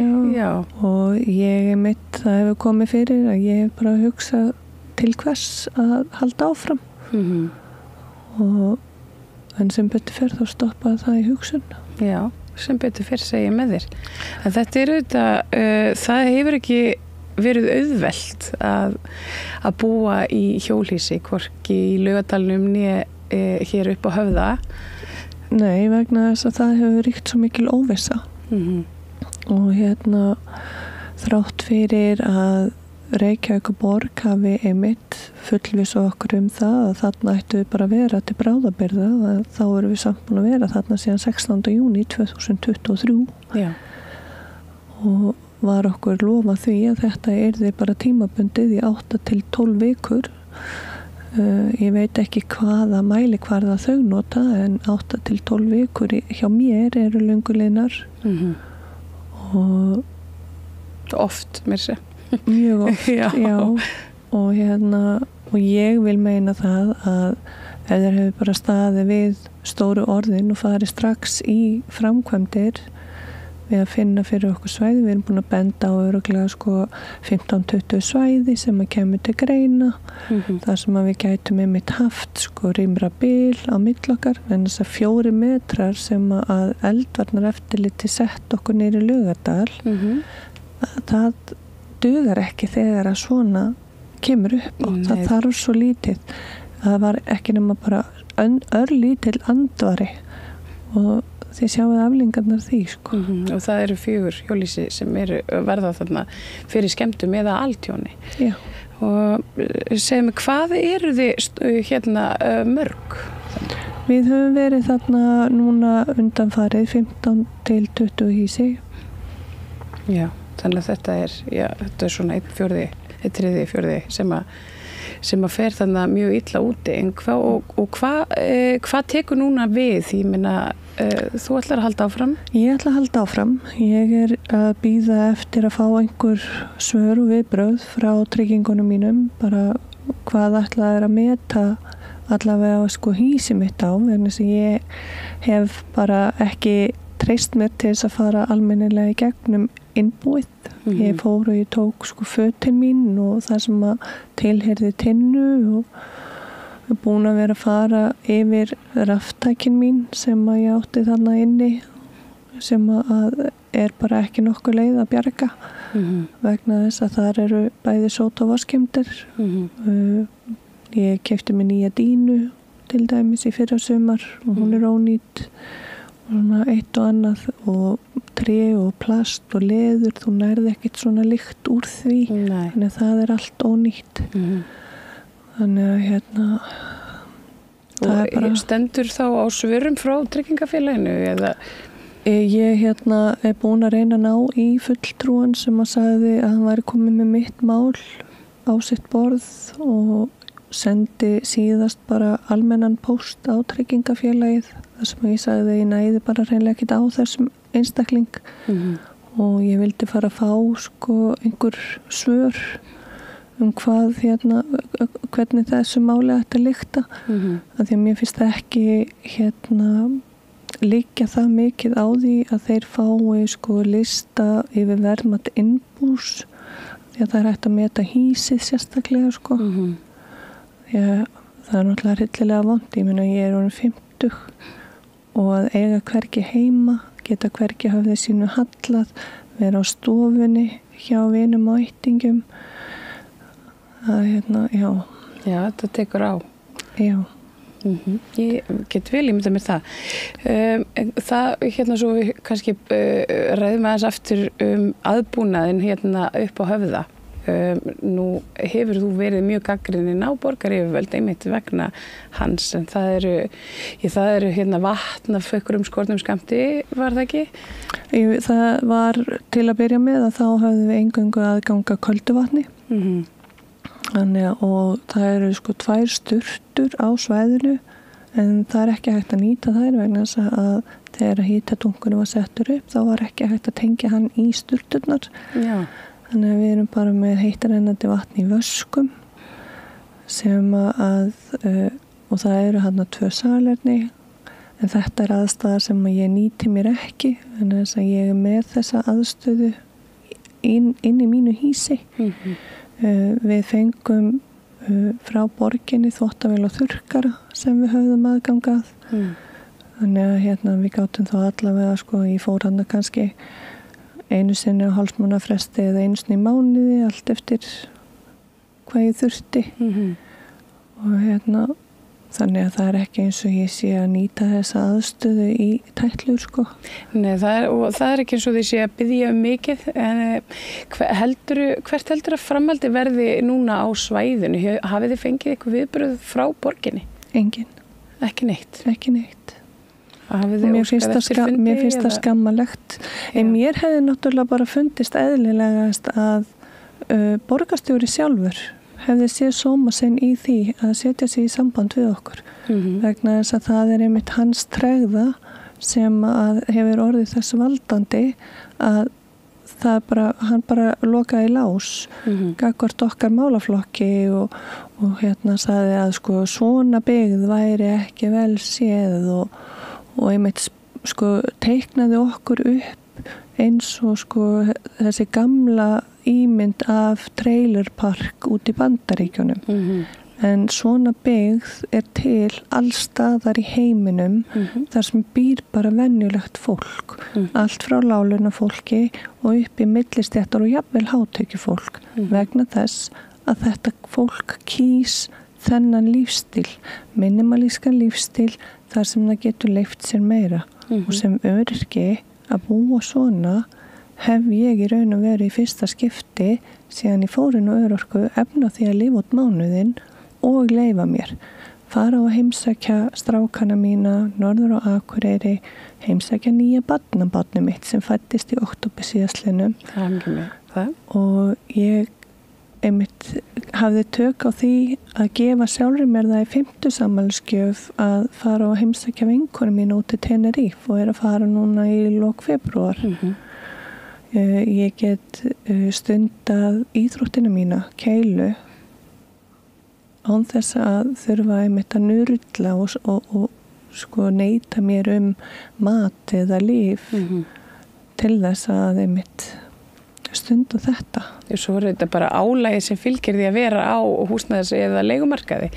Ég hefði aldrei efna því að vera á leigumarkaði. Nei. Það bara segir sér sjálft, ég meina ég er á nánast strípum bótum og það er alltaf verið að skerða því að ef ég átti rétt í lífeyrissjóði og þá var það skert og svo hef ég verið að sinna formennsku hjá kjarahóp ÖBI og fæ örlítið greitt fyrir það og þá skertist ég enn meira, skilurðu. Svo hef ég verið að sitja einstaka fund fyrir sósíalista í borginni og hef fengið greiðslu fyrir það og það skerðir líka þannig að það er einhvern veginn alltaf verið að plokka af manni en einhverja hluta vegna þá hefur mér samt tekist að haga mínum fjármálum þannig að ég hef efnaði að lifa. Ég get leyft mér einstöku sinnum að einmitt fara norður, fara út að borða. Ég meina, ég hef gert það, ég býð bara sjálfur mér út að borða og fara á skemmtanir sem að einmitt rosalega margir þurfa að neita sér en þetta er endalaust púsluspil og það er endalaust komið fram við okkur öryrkjana eins og að við séum bara blóðsugur á kerfinu, við séum á örorku vegna þess að við nennum ekki að vinna en það er bara svo langur vegur frá því og í mínu tilfelli að ég remdist við það að vera á vinnumarkaði eftir að ég fór inn á örorku og ég keyrði mig inn í kulnun í tvígang þannig að það er ekki það að ég vil ekki vinna, það er ekki það að ég vil ekki leggja mitt að mörgum en Já, og nú ég meina þið hafið ekki fengið við nein viðbröð frá borginni en hvað með almenning? Hefur almenningur eitthvað sett sig í sambandi við ykkur sem hafið orðið illa úti í þessum bruna? Já, við höfum fengið mjög mikinn stuðning í gegnum einmitt samfélagsmiðla og við þessum fréttum og blaðagreinum sem hafa komið út en það er bara ekki nóg því miður. Mér þætti eðlilegast að þetta fólk sem að finnst þetta svona rosalega mikið mál myndi taka sig saman eða bara hver sig skrifa bara borginni. Það yrði miklu meiri þrýstingur á þau að gera eitthvað ef þau findu stuðningin frá almenningi fyrir okkar baráttu. En að þetta er ekki vegna þess að við séum einhver gettó, þetta er vegna þess að við erum að reyna að bjarga okkur til þess reyna að geta lifa að því að við viljum búa á Íslandi ef það væri ekki þannig þá værum við flóttafólk frá Íslandi þar sem að væri auðveldara fyrir okkur að lifa á þessum lúsa launum sem örorkubætur eru. Þannig að já. En hvernig hafa önnur sveitafélög, hvernig hafa þau tekið í svona byggðir? Það eru 3 sveitafélög sem að hafa verið að bjóða upp á langtímastæði en eins og ég hef svo oft sagt að ég er skráð til heimilis þó það sé ótilgreint í Reykjavík og greiði mitt útsvar til Reykjavíkur og er að sinna öllu mínu félagsstarfi í Reykjavík. Ég er að spila og æfa og keppa keilu með IR. Ég er formaður keiludeildar IR. Ég er formaður kjarahóps ÖBI. Ég er formaður okkar í samtökum hjólabúa. Ég er að sinna alls konar starfi sem er í Reykjavík. Þannig að mér finnst mjög óeðlilegt að ætlast til þess að ég búi í öðru sveitafélagi þegar að það myndi mitt kosta mig mikið meira bara upp á akstur fram og tilbaka og þar að leiðandi að þá myndi kjör mín verða lakari sem á annara sem að búa á svæðinu og við gætum þar að leiðandi leyft okkur minna. Og þú fékkst hjól hjá Vinnum og vandamönnum og hefur verið þar, sérðu einhvern veginn svona fyrir þér svona hvert framhaldið verður og hvenær þú kemst í þitt eigið hús aftur? Ég er náttúrulega bara að vonast til þess að ég fara að fá einhver viðbröð frá tryggingunum það voru 2 dásamlegar konur, önnur þeirra gömul skólasystir mín og vinkona og svo vinkona hennar að það sett að stað söfnun fyrir mig og það var dásamleg blaðakona hjá DVF sem að skrifaði grein þess efnis og ég að finna mikinn stuðning frá fólki sem ég búin að þekkja í 20 ára og bara margir alveg bara þetta náttúrulega ekkert sem ég get lagt inn á því að bara dropa í hafið en sendir mér skilurðu styrk og hugsa til mín og ég finn það mjög vel að það ber alveg haugur af fólki mikla góðvild til mín en það ekki bara ég sem varð fyrir tjóni. Nei. Og ég var alveg búin að hugsa það að ef að nægilegar upphæðir myndu safnast að það sem að út af stæði þegar ég væri búin að fá mér nýtt heimili þá myndi það sem að út af stæði renna til pólska mannsins sem að misti allt sitt og búin að vera partur af okkar samfélagi mitt bara síðan 2017 eða 2018. Hvernig hefur svona hreinsunarstarf eftir þetta þennan stór skaða, hvernig hefur það farið fram? Síðast þegar ég fór uppbyttir sem að var á miðvikudaginn að þá hafði engin hreinsunarstarf sem farið fram. Það hefur bara ekki neitt gerst? Ekkert ennþá. Nei. Ekki mér vitanlega. Þannig að þarna stendur og standa brunarústirnar bara óvarðar og það, hafið þið fengið eitthvað ástæði fyrir því eða? Ég náttúrulega bara eins og mér hefur fundist allt vera hjá Reykjavíkurborg það bara seinagangur í öllu og eins og líka bara að ég hef mjög mikið bara upplifað að við erum náttúrulega bara 5. flokks fólk og algjör óþarf að vera eitthvað að púka upp á okkur þannig að já. Ánáttúrulega engum að líða þannig í samfélagi.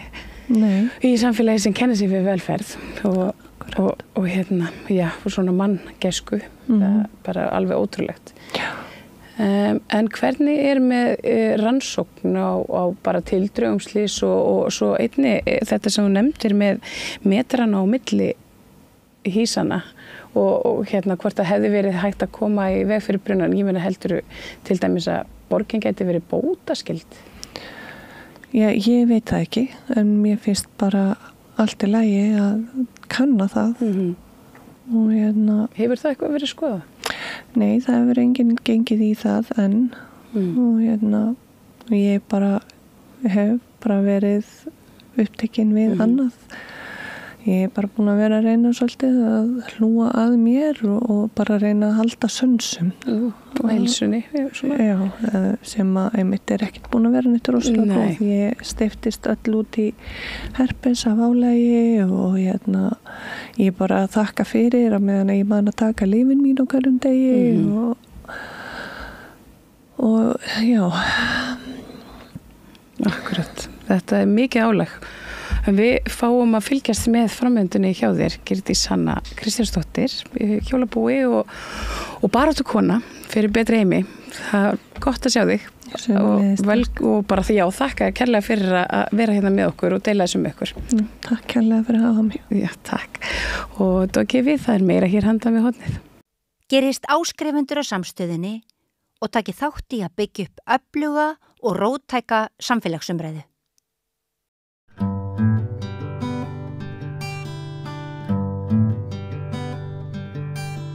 Já, komið sæl og blessuð og hjartalega velkomin að Rauðaborðinu aftur og ný og hér er hjá mér góður gestur. Það er Hans Hektor Hannesson, sálfræðingur, hvað er sæl? Sæl. Og velkomin. Takk fyrir það. Við erum hérna, samankomin til þess að snúa við hlutverkum, nú ætlum ég að taka viðtal við þig. Það er nú það sem þú gerir í þinni vinnu, en þú vinnur hjá Ríkisstofnun og ert því kjaradeilu, svona. það sem því sé næst? Já, það mætti svo sem kannski koma svo orði. Það allan að þannig að náttúrulega þetta eru kjaramálin en þá lausi okkur en já, og hafa verið í nokkuð tíma en og jú, vissulega vorum við sálfræðingar að hafna samningum sem það var verið að gera við ríkið. Þannig að það bara komið aftur á stað. En já. Á hvaða forsendum hafnið þið? Sko, já, ég get kannski ekki talað fyrir alla en fyrir mig persónulega og fyrir þá sem að kannski sem maður svona upplýri kring þá held ég að þetta tengist nú kannski auðvitað mörgum þáttum og svolítið mismunandi kannski eftir einstaklingum. Ég held að það samt komið svolítið oft niður á bara einfallega launin. Já. Svona ef maður kannski tengir þetta við eitthvað eitt sko. Og náttúrulega bara að þau haldist svona þau haldi í bara neyslu sveiflur og vísitölum og því sem að við þurfum í rauninni eða í heimilishald. Já, ég meina ég held að þetta kannski komið svolítið líka bara niður á allan að hvernig ég upplifði þetta og hvernig mér finnst oft fólk tala svolítið þetta í kringum mig, bara líka bara að upplifa okkar vinna sé metin til virðis. Ég meina við horfum á þetta, sálfræðingar við erum sérfræðingar í okkar fagi, við förum í 5 ára háskólanám sem bæði krefjandi og erfitt að komast inn í, sem að náttúrulega ber það með sér að við erum að taka tíma frá því að byrja á vinnumarkaði og förum inn í störf sem að krefast þess að við erum að taka alls konar ákvarðanir líf og heilsu fólks og sem að bera auðvitað mikla ábyrgð og við auðvitað göngum inn í það allan að ég geng inn í það með af alvöru og tek mikla ábyrgð á því en þessu fylgir álag og maður upplifir oft að þegar maður kíkir síðan á seðilinn í lok mánaðar að það ekki alveg endurspeglað það og maður myndi og líka bara það að ég heyri það bara hjá mörgum í kringum mér að fólk bara í basli með að ná endum saman og hefur áhyggjur af fjármálunum, hefur áhyggjur af því að ná að borga reikningana sína og er að taka á sig aukavinnu sem að ég áttum með á því að það er ekkert eitthvað. Hvernig taka sálfræðingar á sig aukavinnu? Er þeir þá taka fleiri viðtöl og kemur það þá ekki niður á gæði þjónustunar? Sko ég held að það sé erfitt fyrir mig kannski að segja almennt hvernig þetta er en ég þekki bara til einstæma. Ég veit dæmi fólk sem er að vinna bara hvað sem það getur í rauninni. Grípið sér vaktir hér og þar eða er komin inn í einhver gig þar sem þau eru að taka vinna í afgreiðslu á viðburðum og eitthvað slíkt. Störf sem að tengjast ekkert sálfræðinni. Heldur bara auðvelt að grípa í og fá inn smá auka tekjur. Ungi sálfræðingar sem að maður veit unga sálfræðingar sem að kannski eru komið með pingulitlar íbúðir en eru einstæð og þannig að þau kannski fara annars lagið heim til mamma og pappa og leiði búin að sína út á Airbnb til þess að reyna að fá inn auka tekjur. Og aftur, þetta er bara einhvern orðfá dæmi sem ég þekki til. En jú, svo náttúrulega ertu kannski líka ef ég er að tala sálfræðinga almennt, þá er náttúrulega bara mjög mismunandi. Held ég að sumir sálfræðingar, sem að kannski vinna á stofum eru að taka á sig auka viðtöl og eitthvað slíkt, en já, það er bara alls konar. Er mikill munur á opinbera geiranum og svona einkageiranum í sálfræðiþjónustu? Að hvað leiti? Já, það er bara, það leiti kjarmála þar að segja. Standa engastofunar betur heldur en til dæmis ríkisstofnunar? Nú myndu flesti segja en svona bara upp á þjónustu líka og annað að gera. Ég meina ef að fólk er að fá of lítið laun og vinna kannski aukavinnu þá ímyndum að sér að það sé þjóna það komið niður á þjónustunni. En Já, þetta er varandi bara svona munin. Munurinn er þetta bara sá að ég held að það færi líka aftur svolítið eftir hvaða stofum við erum að tala og þær eru náttúrulega bara mjög margar en svona eins og ég skilða þá náttúrulega bara þetta þannig að flestir sem að vinna á stofum þeir eru ekki launþegar þeir eru verktakar og þá eru þeir verktakavinnu og náttúrulega laun og þá eru launin að svo ég þekki það þessi öðruvísi álag sem því fylgir líka. Já, og stóðu þetta bara minni svona öryggi, starfsöryggi Já, auðvitað minna starfsöryggi en og auðvitað bara líka samt get ímynda með mismunandi milli staða en og núna þekki ég einfallega þetta bara ekki nægilega við til þess að segja eitthvað svona almennt yfir þetta allt saman en munurinn kannski auðvitað sá að allána get ég ímynda mér á sumum stofum sé kannski meira það sem að sálfræðingar hafa kannski aðeins meira launin að segja auðvitað verið að taka texta sem að við áttum okkur á að geti verið mjög erfitt fyrir einstaklinga að borga og þá komum við líka inn á niðurgreiðslu sálfræðiþjónustu sem að vissulega komin til en svo spurningin það hvort að hún sé en þá það lág sem að ríkið að taka þátt í þeirri niðurgreiðslu að sálfræðingar eru hreinlega bara að gefa vinnuna sína að einhverju leyti svona ef maður myndi bera þetta saman við ef að það er ekki sem að og eins og mér skilst það þá er ennþá margir eða einhverjir sálfræðingar sem að eiga erfitt með að taka þetta skref það að skrá sig í skrá samning við sjúkratryggingar einfallega af því að það myndi fela í sig bara ekki nægilega miklar tekið til þess að einmitt bara borga aftur reikninga og geta stað undir sér en aftur ég þekki þetta svið minna og ég auðvitað sem starfsmaður í ríkinu er meira inn þar og og staðan er einfallega bara svo og að ég upplifi alveg frekar þungt hljóð í fólki í kringum mig Ég upplifi að þeir sem ég tala við hvort sem að það séu bara sálfræðingar sem ég þekki á öðrum stöðum eða sem eru mér nær einmitt bara þetta að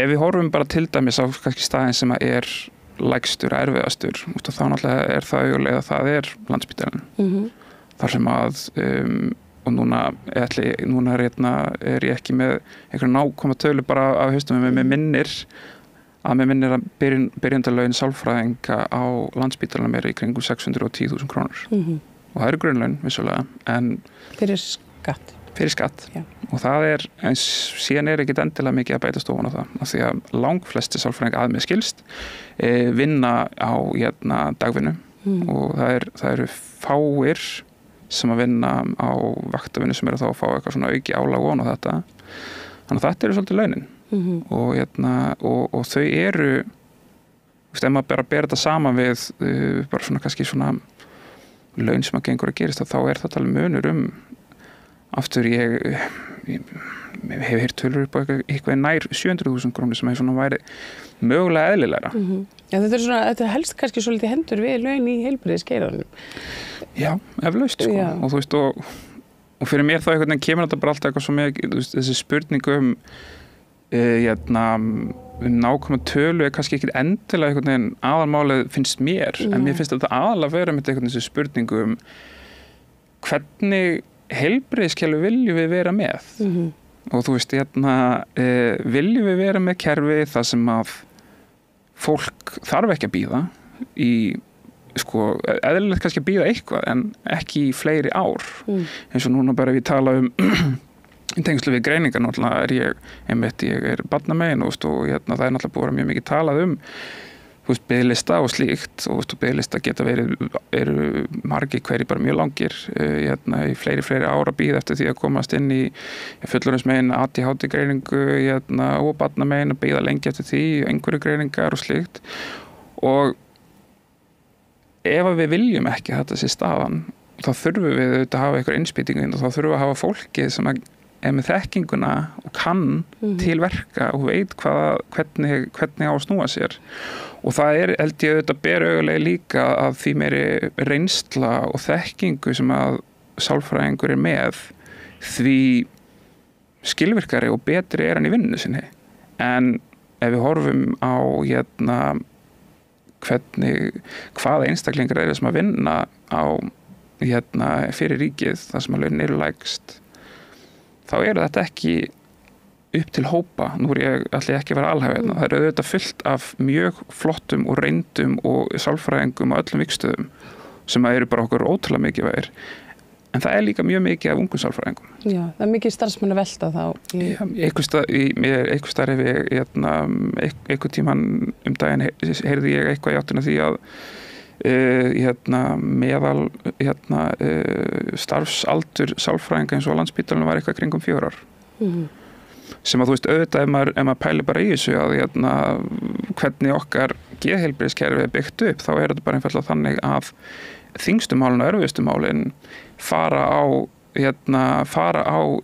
til Landspítalans, fara í gegnum heilsugæslu, fara í gegnum BUGL, fara í gegnum RGR, GMB, þessi staðir út og einmitt fyrir þá sem einmitt kannski þekkið, þetta eru staðirnir sem einmitt að sjá í rauninni bara þyngstu málin.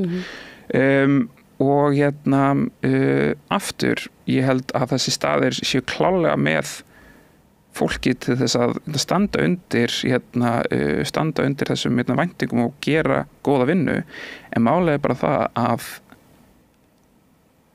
það verður þá bara að fá greitt mannsamandi fyrir. Já, rauninni líka bara einmitt svona að málega það að hluta til ástæðan fyrir okkur kannski BNS svona löng að því að við erum bara ekki nægilega mörg og það bara ekki nægilega mikið fjármagn til þess að halda út, til þess að greiða laun eflaust, ég veit að ekki skils mér að það lítur að vera, annars væru örugglega miklu fleiri en í ásum stöðum upp á Landspítalanum, upp á hinum þessum stöðum. En síðan líka spurningin, af hverju ekki sálfræðingar að vinna það lengi? Og núna ef ég bara ímynda mér eitthvað tilbúið dæmi, nýr sálfræðingur sem byrjar að vinna hjá ríkinu, þarf náttúrulega augljóslega að fá einhvers konar þjálfun. Við komum ekki út úr náminu sem algjör alfræði orðabóka, allt sem að tengist sálfræði, þannig að við þurfum að fá þjálfun, við þurfum að fá handleiðslu og þetta allt kostar pening. Sem að ríkið auðvitað að borga og það auðvitað bara mjög mikilvægt og gott.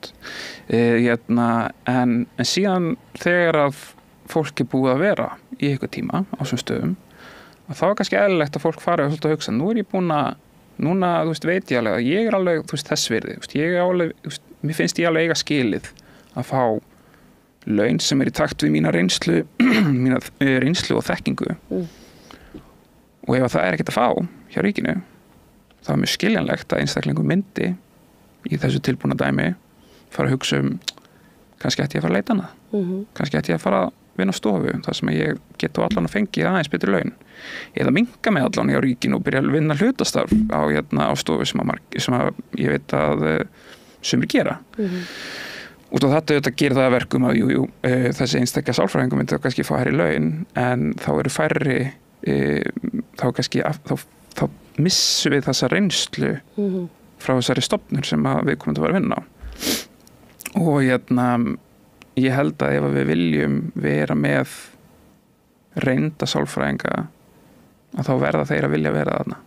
Já. Og ef við eigum í erfiðleikum með það að borga reikninga eða bara og hafa áhyggjur af fjármunum, og ég ekki að tala með eitthvað svona að ég upplifa allan ekki að sálfræðinga sé eitthvað að biðja að verða eitthvað hátekju stjætt, heldur bara einfallega að við að bara ná endum saman og bara gera það sem að öllum langar til að geta geft sér litla íbúð eitthvað sem nægilega stór fyrir fjölskylduna og geta bara borgað reikningana sína án þess að þurfa að endalaust að hafa hagræðingu og hef ég efna því að leggja til hliðar 5.000 kall til þess að kannski eftir eitthvað smá tíma fara erlendis eða eitthvað, eða bara leggja til hliðar 5.000 kall til þess að við getum kannski keypt okkur ný húsgögn eftir ári eða eitthvað. Bara svona leggja, það líka einhvern veginn, þannig að ég allan að upplifa. Þetta svona hinn menntaða millistjætt sem að oft talað upplifur og ég upplifa allavega samkvæmt þessu sem þú ert að segja að hún sé nú eiginlega bara á barmi fátæktar. Ég ætla kannski ekki að fara að það auðvitað held ég að það sé ég held að það auðvitað fullt af fólki sem miklu verð statt heldur en ef ég bara tala fyrir mig ég átta mig alveg á því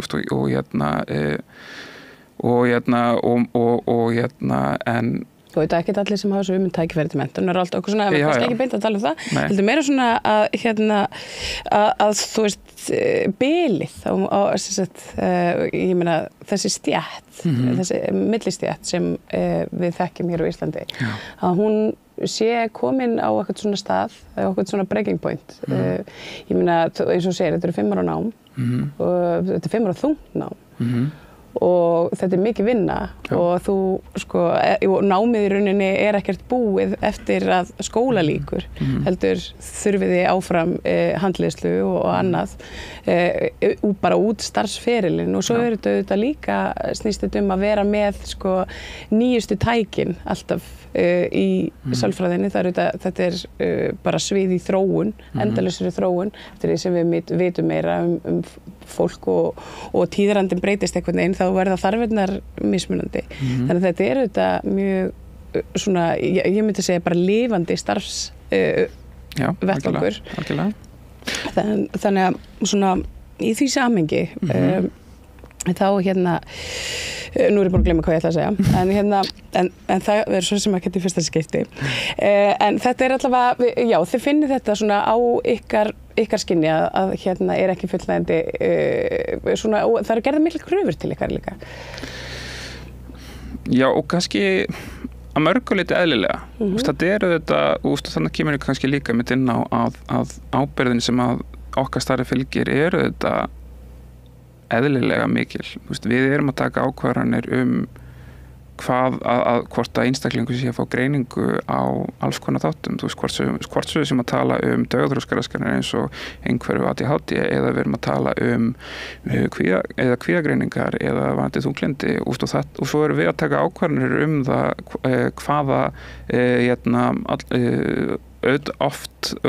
oft í samráði við aðra stjættir en samt sem aðra við líka að taka ákvarðanir það hvaða meðferðarúrræði verður farið, hvaða meðferðarleið.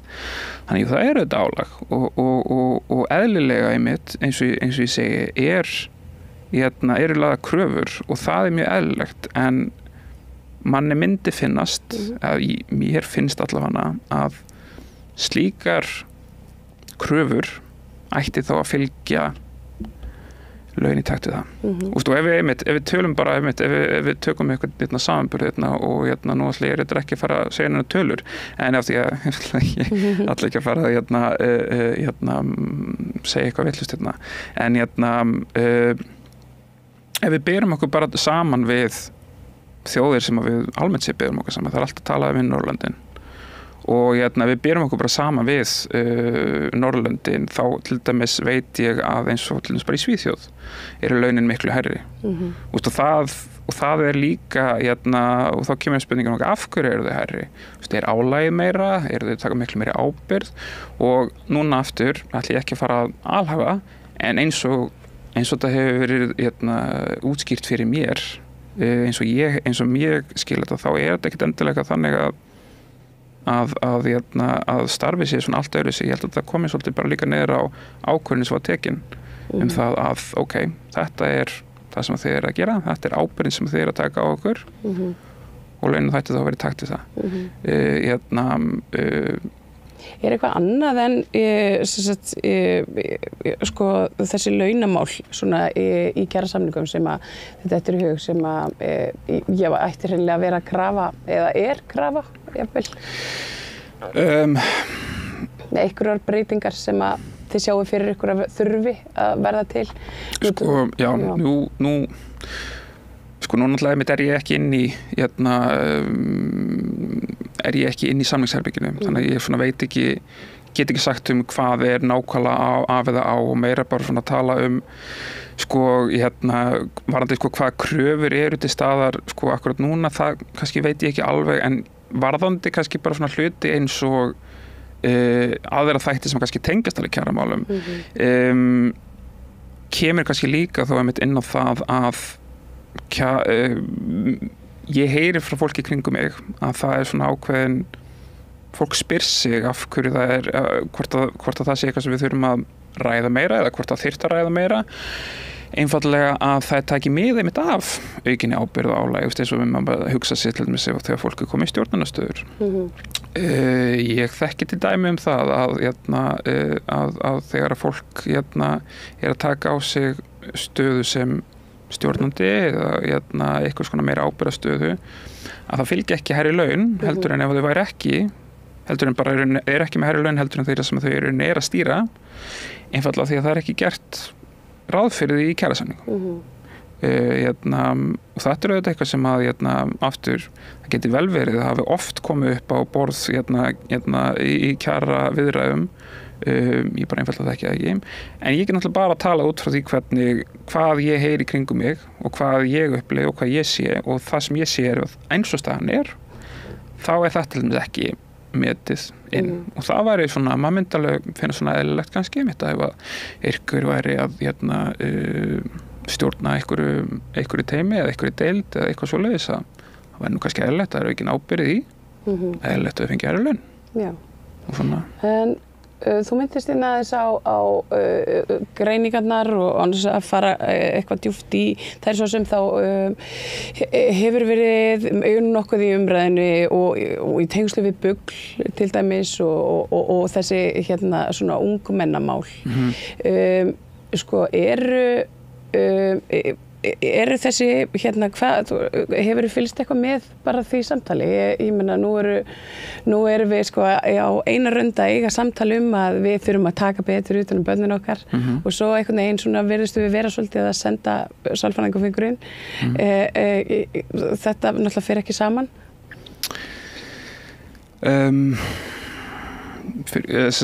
þá Já, sko, ég bara að hugsa upp á álagið og annað. Hvað svona þínu mati sem að við getum gert svona betur í þessum málum? Hvernig getum við tekið betur utan börnin okkar? Já, það stórt spurt. Sko, aðkoma sálfræðinga ekki til dæmis mjög mikilvægt þar? Ég myndi segja það auðvitað. Sko, ef spurningin einfallega bara hvernig við getum betur hugað að þá talum við bara hvernig við getum hugað betur að líðan barna og einmitt að stytta biðlista og Já, sko ég held að það væri erfitt að koma með eitthvað svona konkrétt svona þetta sem við þurfum að gera af því ég held að þetta sé mjög margþætt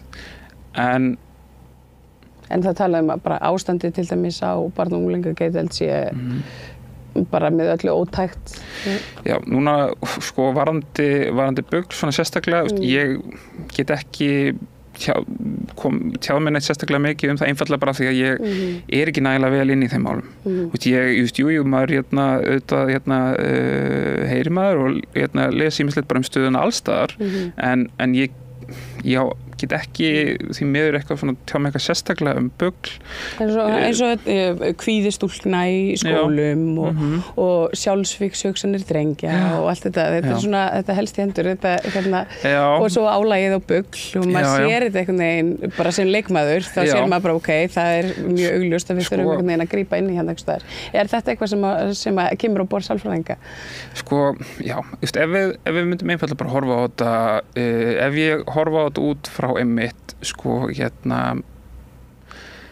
ef við bara horfum á sko, ef við varum að horfa á þetta blákalt það er eftirspurn eftir aðstoð sem er í taktu það að það er bara margir einstaklingar hvort sem það sé með börnin og sem auðvitað er mjög nærtækt sem sálfræðingur í vinna með börnum eða með bara fullorðnum, það er bara margir sem eru að takast á við alls konar vandamál þannig að þú veist, ef við notum þetta orðum við smálega er þetta að nota eftirspurn en þá horfum við svona á ok, en hversu mikið framboð er nægilega mikið framboð af þessum einstaklingum þá sálfræðingum til þess að takast á við þessi vandamál sem er að sækjast eftir og auðvitað er náttúrulega margar stéttir sem koma að geðheilbrigðismálum en ef ég er að fókusa bara á sálfræðinga þú veist, þá myndi ég segja að framboðið er ekki nægilega mikið og ég held að það sé ekki af því að sálfræðingar vilja ekki bjóða upp á aðstofana held ég að það sé bara einfallega ekki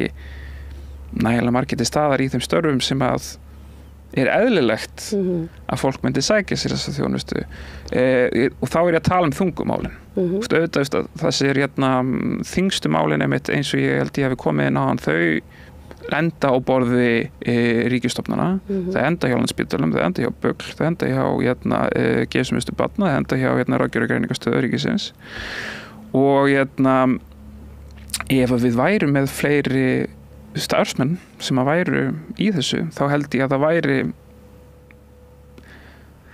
ég held allan að það væri hægt að segja þá að biðlistarnir myndi eflaust ekki vera svona langir. Já, ef það væri svona fleiri að sinna þeim sem eru á þeim. Já, það maður meikar sens svo ég sletti nú aðeins. Já, en eins og ég segist auðvitað þetta margþætt og varandi bara svona almennt við Hvernig, að því að við vorum að tala hérna þessu fyrir álag, hvernig lýsir sér álag í starfi hjá sálfræðingum? Ég meina, hver hjálpar sálfræðingum þegar sálfræðingum?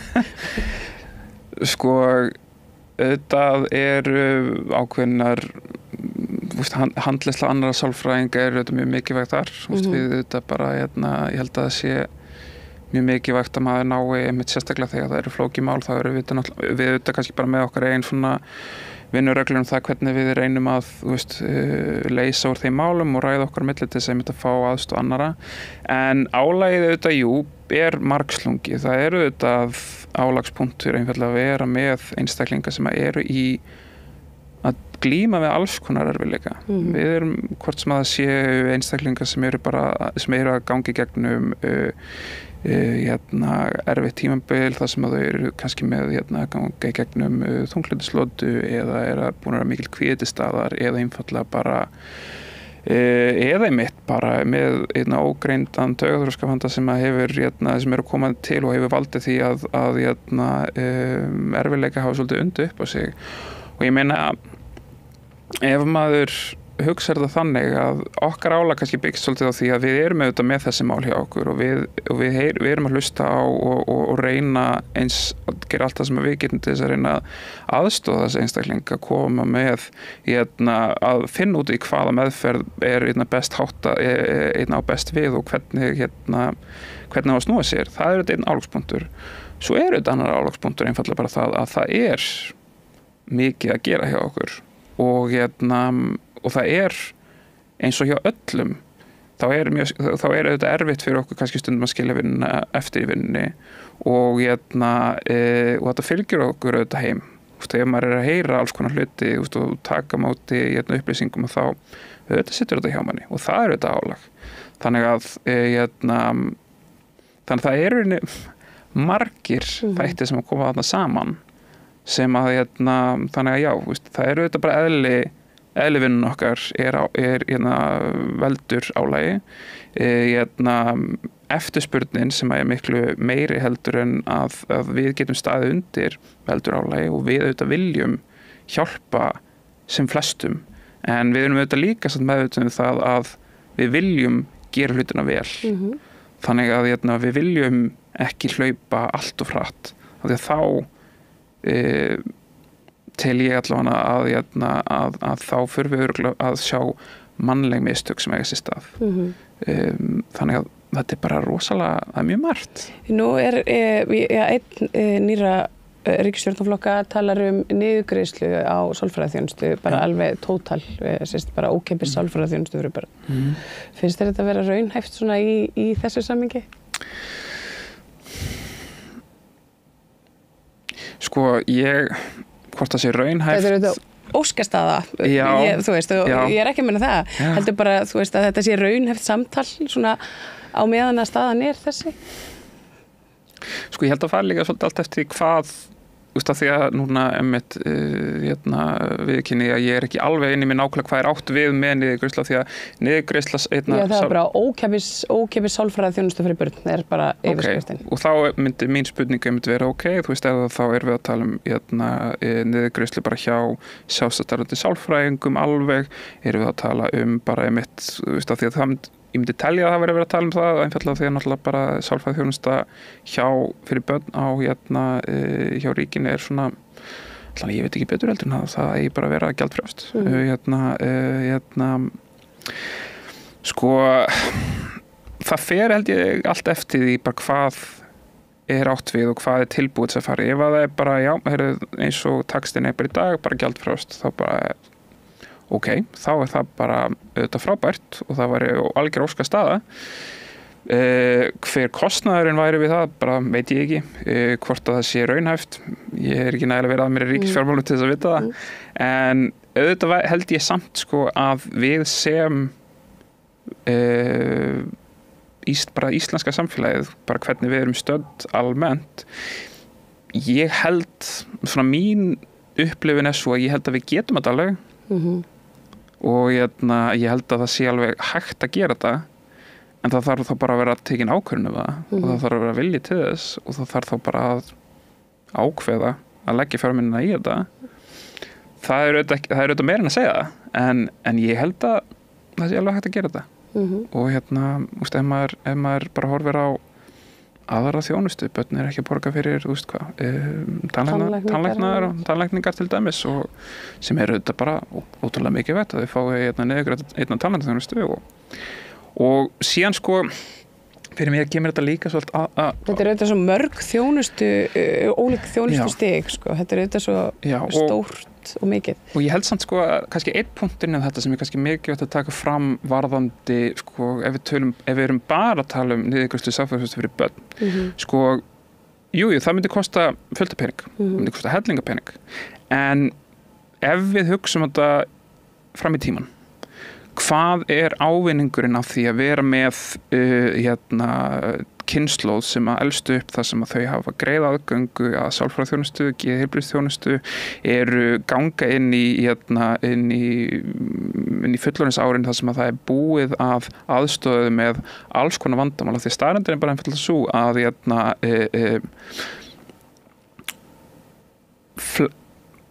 mikið af vanda kemur fram snemma. Að við vitum að það er bara margt sem að bendi til þess að einstaklingar börn á unglingsaldi sérstaklega kannski og bara byrjað að koma fram svona ákveðnir bæði kvíða erfiðleikar, þunglyndiseinkenni eða jafnvel þunglyndislotur, ýmis vandi sem getur komið upp og ef við getum gripið inn hratt og þá erum við að tala með mitt því fyrr því betra.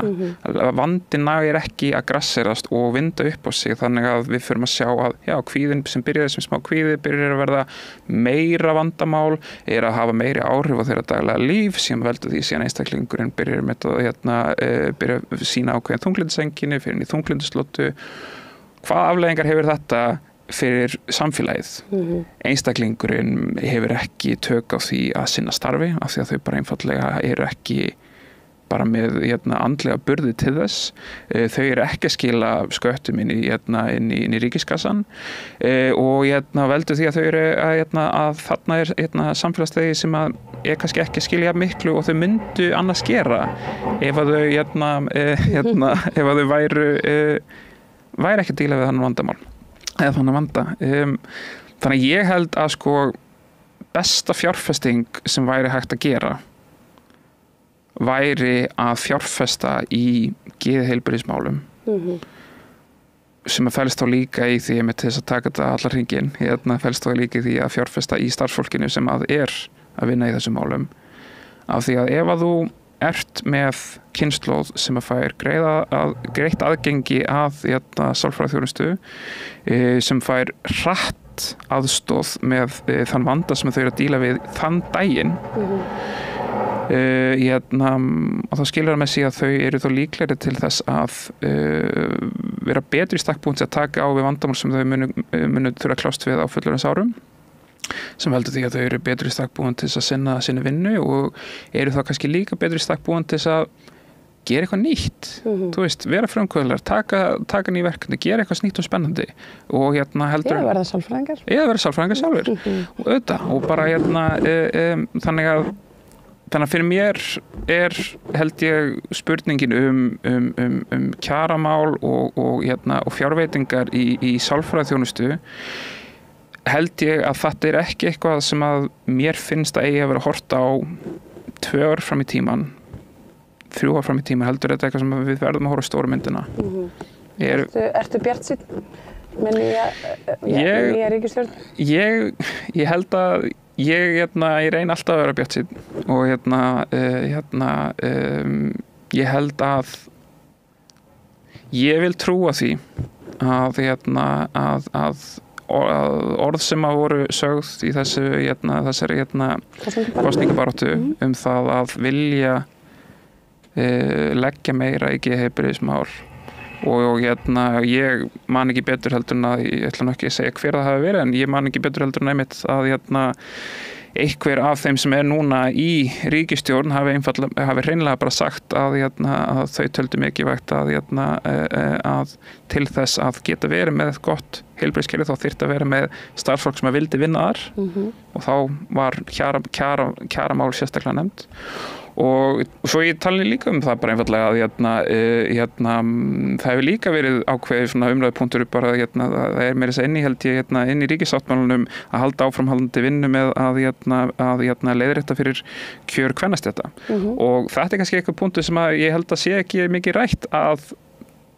sálfræðingar eru að stórum hluta konur og þetta ég held að ég get alveg sagt að þetta kvennastétt og þetta eitthvað sem að ég svona pældi ekki beint í meðan ég var í náminu og ég fatta þetta svona almennilega þegar ég byrjaði að vinna að þegar ég líti kringum þá þetta upp til hópa konur og ég held að það hafi alveg ég held að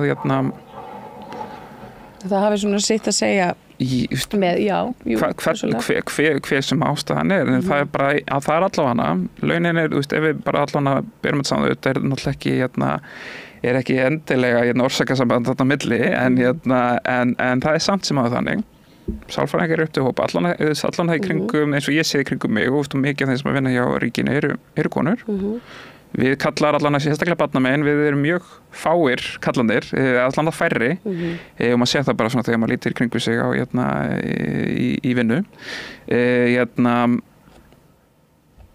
og ég ætla ekki að kannski að fara nætt eitthvað djúpt í árinu en samt sem áður. Það má velta sig upp og bara mjög eðlilegt að velta því upp en nú þetta mikla kvenna ár og það má svo sem alveg, jú, eins og ég segi, velta þessu. Algjörlega, og ég bara hvet ríkisstjórnina sem að taka við til þess að virkilega íhuga það að líta á þessa stétt, þú veist. Geðheilbrigðismál hafa verið ofarlega í huga hjá þessari ríkisstjórn í þessu framboði. Það mikið talað einmitt að leiðrétta fyrir launamun hjá konum og ég held að við eigum klálega heima þar og undir þessum formerkjum og væri bara eitthvað sem að ég spenntur að sjá. Já, þetta er spennandi. Kannski bara svona lokum áður en ég sleppi þér út, það nóg að gera hér. Ertu tilbúin að fara í verkfall? Já, sko. Ef til þess kemur? Já, ég ætla ekki að slá það nýtt út á borðinu allavega. Sko. Nei. Ég held að ég er ekki að segja að það sé eitthvað svona yfirvofandi eða neitt slíkt. Þetta náttúrulega bara voru við að kjósum þennan samning og ég held að við sé ekki eins og byrjaðar aftur eins og allan ég veit ekki betur en ég held að tónninn í mínu fólki sem í kringum mig við erum ekki að slá neitt út á borðinu og ég held að við erum alveg tilbúin til þess að berjast fyrir okkar kjörum og gera það sem að við teljum að við þurfum að gera og þið hafið þið rétt á, sannarlega og bara svona, og fyrst aðeins bara svona að lokum, ég meina talandi bara svona að lokum, bara svona kannski umhugsun efni, hvað, af því við erum búin að tala biðlista, við erum búin að tala hitt og þetta biðlistar nú þegar mörg ár hvað myndi gerast ef sálfræðingar myndi vera í verkfall? Þessi biðlista myndi ekki ég held að það sem sumir kannski átt sig ekki alveg á að biðlista myndi ekki lengjast 1 dag fyrir dag sem sálfræðingar eru í verkfalli, heldur væri þetta margföldunar áhrif þannig að ef að sálfræðingar ef við erum sett í þá stöðu að það eina sem að við sjáum að við getum gert til að fara í verkfall að þá er það eitthvað sem að ríkið, ég held að ríkið þyrfti svolítið að hugsa sig af því að þau vilja stytta biðlistana og við viljum öll stytta biðlistana og þetta ég held í ákvörðun sem væri ekki tekin á léttúð, auðvitað ekki, en en ef við erum að skoða þannig að þá myndi þetta hafa víðtæk áhrif. Hans, þakka kærlega fyrir að koma að rauðaborðinu. Tók ég við, það meira hér handan við hornið. Allir þættir samstæðvarinnar eru fáanlegir á öllum helstu hlaðvarpsveitum.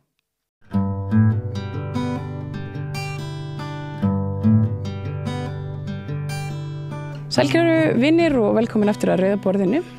Nú það hjá mér ungur tónlistarmaður, listnemi á meistarastigi Þórður Ingi Jónsson. Já, bjóða mér.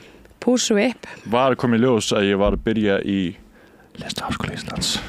Töff. Er það ekki eitthvað svona eða er það eitthvað svona sem skemmir strítkredið manns eins og... Já, bara mjög mikið. Ég hef sérstaklega að tala gegn Listaháskóla Íslands. Þetta ákveðin lágpunktur á mínum ferli sem listamaður. Og ég bara, þeir eru að segja að ég sé #cancelled. Já, Nei, ég er að joka. Ég er svona svolítið veik fyrir þannig mönnum. Ég er mjög mikið að joka. Ég er actually, mér líður eins og ég sé get happen með árgangi minn af því ég var að byrja á annarri önninni í mastersnámi í tónlist. Já. Og ég var ekki svona spun, ég var svona improvisation spunutíma sem að gerði svona mest fyrir mig á öllum tímanum. Og ég var bara vá hvað allir eru hæfileika ríkir og það allt bara eins og það hljómar eins og þetta sé tónlistin sem spila á Rás 1, allir hljómar eins og tónlistin sem spila á Rás 1, vá! Og síðan voru meira segja svona klesur, svona art school confidential klesur, svona Theater K, The Gummy Counter, ég var bara ég vissi ekki hvað væri alveg neitt til. Sem var að gera svona skattsyngja og bara rústa þessu. Það var alltaf að gera eitthvað svona abstrakt dæmi. Nei, mér freak this, gera eitthvað sem ég var bara, ég horfa á kennarinn og svona. Þú fórst til með kennarinn. Við erum með Rás 1, ég vinn á Rás 1 sem verktakgerindar, en við erum,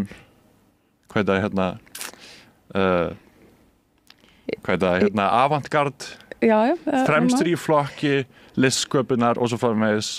Það mjög erfitt fyrir mig að, ekki vera evrópskt snobb, ég tek það mjög alvarlega. Talandi evrópskt snobb. Þú bjóst ekki í Evrópu, þú bjóst í Bandaríkjunum, þú bjóst í LA. Þeir elska evrópskt snobb, þeir elska mig, það sakna mín allir og það var allir að segja, að því að vísa mitt rann út og það er svo mikið taugaveiklun kringum það kjaftaði og það var allir að segja Gauður gift, það var aldrei að segja, ég er ekki að jóka, ég er ekki að íkja, það var aldrei að segja bara Gauður, nei maður, finndu bara einhverju örvendingar fulla konu og borga hann $2,000 og giftist einhverju konu á götunni, ég nei, það hljómaði svo mikið vesen mission, allir genuine voru sem finndu konu að giftast. En þú eru kannski ágætt að þú ert ekki giftur, það náttúrulega geisa eldar í Los Angeles sport. Ég var ekki að nenna þessu fucking, það var allir bara ég meina einmitt konu sem búin að gefast upp á allir, hún vandar einmitt $2,000. Já. Og bara þetta mun taka 6 mánuði pluss á lífinu að þykjast eiga líf með einhverju örvendingar fullar konu og ég bara að bjarga lífinu með einhverjum $2,000 frá lín. Já, það hljómar ekki fallega. Þú þekkir fullt af fólki í borginni. Og bara eitt að bæta við bara mjög, I had a big problem with this. Allir ég elska þessa Amerikana, I love them so much, en varandi þetta fucking vísa landvistarleyfi dæmi, þeir eru allir bara viltu ekki giftast örvendingar fyrir konur að fá græna kortið? Þessi guður er eitthvað, ég vantar til þessi guður klikkaður, vilt ekki ganga í gegnum það fáránlega, heimskulega. Já, ég myndi að segja að það væri nú svolítið ljótt, sko. Það er ljótt, það er ekki eitthvað evil við það? Jó, ég myndi að segja það. En svo við kannski byrjum og einbyttum okkur að eldinum sem að geisa í LA. Ertu í sambandi við félaga þína, þessa sem að ráðlöðu þér og hvort sem það var nú gott eða ekki? Ég er mjög ánægður að búin að vera tjekka á fólki, maður, sér dálítið svona panoptikon heildarsýn af öllu eins mikið að maður getur á Instagram og öðrum samfélagsmiðlum og sem betur fyrir svona virðist eftir því sem ég best veit engin mjög náinn mér búin að sko þú veist brenna bara eins og í endanum á Terminator eða eitthvað þannig En það ekki eru einhverjar sem hafa verið að missa heimili sín eða hafa bara hreinlega verið færðir eitthvað annað? Það er svona, þú veist, sem betur fyrir enginn sem var svona í mínum nánasta hópi búin að lenda í þeim hörmungum en allir sem ég sé það er allir einhvern veginn affected, hvernig sem það er allir hérna. Þetta hefur áhrif á alla sem búa hérna og það er svona, allir sem ég þekki er búin að vera mjög close call og þetta er bara svona, þú veist, smá ástand, þú veist, myndum á hérna, þegar fólk var að hýsa einhver Grindvíkinga hérna og svona, það er bara, þú veist, þetta er bara alveg mega, hérna, disasters sem að borgin hefur ekki séð, en eins og ég sagði við áður við byrjum að taka upp, að, þú veist, jáfnvel þótt fyrir að ég var alveg nýkominn til LA, maður svona... Og hvenær er það? Það var ágúst 2019, þannig að, sko, augnablikið sem var beint fyrir faraldurinn byrjaði að geisa og hérna já, þótt að ég var nýkominn til borgarinnar, þú veist, kannski ég hafi verið þarna í 1 til 2 til 3 mánuði, þá fann maður strax orðið vanur því eins og eitthvað svona hérna bara vöðaminni að þú veist, það var ekkert, þú veist, ég er ekki ígæð að maður fór í shoppina bara á virkudegi, kvölddeilur og eitthvað að horfa á öll þessi mismunandi alla sem mismunandi kostur ekki alla sem möguleika og það er bara svona well, the Hollywood Hills area is on fire so say on that area right now allt svona kass mjög hversdagsleg bara svona hörmungafréttir bara já en kannski á svona minni skala eins og Íslendingar þú veist, eru alltaf svona frekar tilbúnir þegar það kemur eldgóð að segja jarðskjálfti að því þú veist, það er bara sama þarna nema bara meira svona á meira sko svona dómstagslegan hátt, svona meira biblískan hátt einhvern veginn. En er það ekki það þannig eins og bara þegar það skelfur á Reykjanesinu og við erum einhvern veginn svona hætt að pæla í því og margir eru bara, já ok, enn eitt eldgos eða eitthvað svona, hugsa með sér. Sko, þú veist, er það ekki það sama? Heldurðu til dæmis að LA búar að þeir hafi verið bara á þeim staða þegar það byrjuðu þessar hörmungar, að þeir hafi kannski verið bara svolítið værukæri og eru ekkert að pæla því að þetta gerir svo oft. 100% sko, já, það var definitely mín upplifun að hérna ég meina, ég upplifði örugglega, þú veist, það var örugglega svipuð tilfinning þegar COVID var að byrja, ég man eftir svona hvernig svona alvaran rampaðist upp og fólk var ekki alveg tilbúið til að þú veist, þetta var ennþá þannig að maður í lestunni að fólk var að gera þú veist þetta, þú veist, eins og það myndi gera eitthvað, skilju og síðan svona hægt og saman byrjaði alveg að rampast upp og síðan fann maður einn daginn og svona ok, núna er panikmomenti sko. Þannig að það hefur definitely örugglega átt sér staðna líka í þessu tilfelli og hérna Þetta er alveg heilu hverfin sem að bara verðast hafa bara fuðrað upp. Alltaf Dýna sem er fyrir ofan Pasadena, það er sko við tekjum að tala eins og allir viti, það er svo mörg hverfi Los Angeles er svona eins og margar borgir raunin frekar en einn borg allt svolítið dreift út og þú veist það er mismunandi borgarstjórnir fyrir mismunandi svæði, já, einmitt og Pasadena er aldrei svona þú veist, langt í burtu frá Hollywood svona útkverfi sem að það er svona næs fjallaláft og náttfjallunum og allir svona eru kurteisir að halda hurðinni fyrir þig og eru ekki svona hérna, einhverjir, þú veist hérna götu psykopatar eins og í downtown Los Angeles en það er allir svona frekar kamma og eins og það væri hver að gera eitthvað en sér fyrir ofan það er alltaf Dýna sem er kannski ekki jafn sögulega frægt, ríkt hverfi. Nei, er það ekki það er svolítið svart hverfi og mikið svört menning það var mikið svona eins og þau hafa gert á 2000-öldinni að svona útluta ákveðna þjóðfélagshópum, ákveðna svæði skiljaðni og alltaf Dýna einmitt höfði frá seinni hlutunum á 7. áratugnum einmitt eins og þú segir var mjög hérna mikið af svörtum fjölskyldum sem fluttust þangað og ég fór einhvern veginn þangað bara í svona þú veist að lesa hús eins og Þórbergur Þórðarson sagði ég var bara eitthvað að dúlla mér að hérna að svona, já hvað sagði hann, maður gautur að lesa hús eitthvað og þú veist þetta var bara mjög áhrifaríkt hverju og vá hvað þetta er eitthvað mikið svona ameríski draumur, eitthvað svona mjög svona Já, svona, einmitt, þetta svona einlift hús, þú veist, á einni hæð. Ekki svo Hollywood til þess að sem allir eru bara eitthvað, þú ert það ríkur að þegar þú ert í einhverju svona Ice White Shut partíi, skilju, þetta er ekki að gefa mér svona góða drauma, sem fyrir mig alltaf svona postkort, svona svona dæmi, sko, og það hverju er víst bara alveg bara núna bara aska, þú veist, þetta, og já, þetta er alveg svona, þetta hefur definitíð farið en það, sko, Biden-stjórnin fráfarandi, hún ætlar að bauð öllum íbúum Los Angeles borgar $700 í eingreiðslu. Já, Karen Bass. Já. Sem er náttúrulega bara, það er rauninni Biden bara sem að býður þetta. Vinir þínir, heldur að þeir geti gert eitthvað fyrir $700 þessi sem hafa mist? Það er góð spurning, ég var eitthvað aðeins með að heyra eitthvað svona federal assistance eða hvað þetta $700 er náttúrulega bara ekki eins og 150 skall. Nei, hvað er það helmingurinn af, ég man ekki hvað COVID-boosturinn frá Trump var var það hljóman eins og kannski helmingurinn af því eða 1/4 eða 1/3 Ég þekki það ekki. Já, ég er ekki persónulega búinn að tala við neitt sem er að bara eitthvað núna að fara að casha út þessa $700 alleged $700 en ég sá, þú veist, ég meina fólk virðist vera mjög svona pissed off yfir þessu, mjög reitt. Já, sko, þú veist, þetta er dálítið svona gömulsagan, ekki dálítið, þetta er bara mjög mikil gömulsagan, ég meina, ef þú hefur séð Chinatown eftir Roman Polanski þú veist, hvernig var það, svona frá byrjun það er eitthvað mjög svona töfrandi við Los Angeles borg og sögunar en ekki á svona endilega sjarmerandi hátt, á svona ógnarlegan hátt.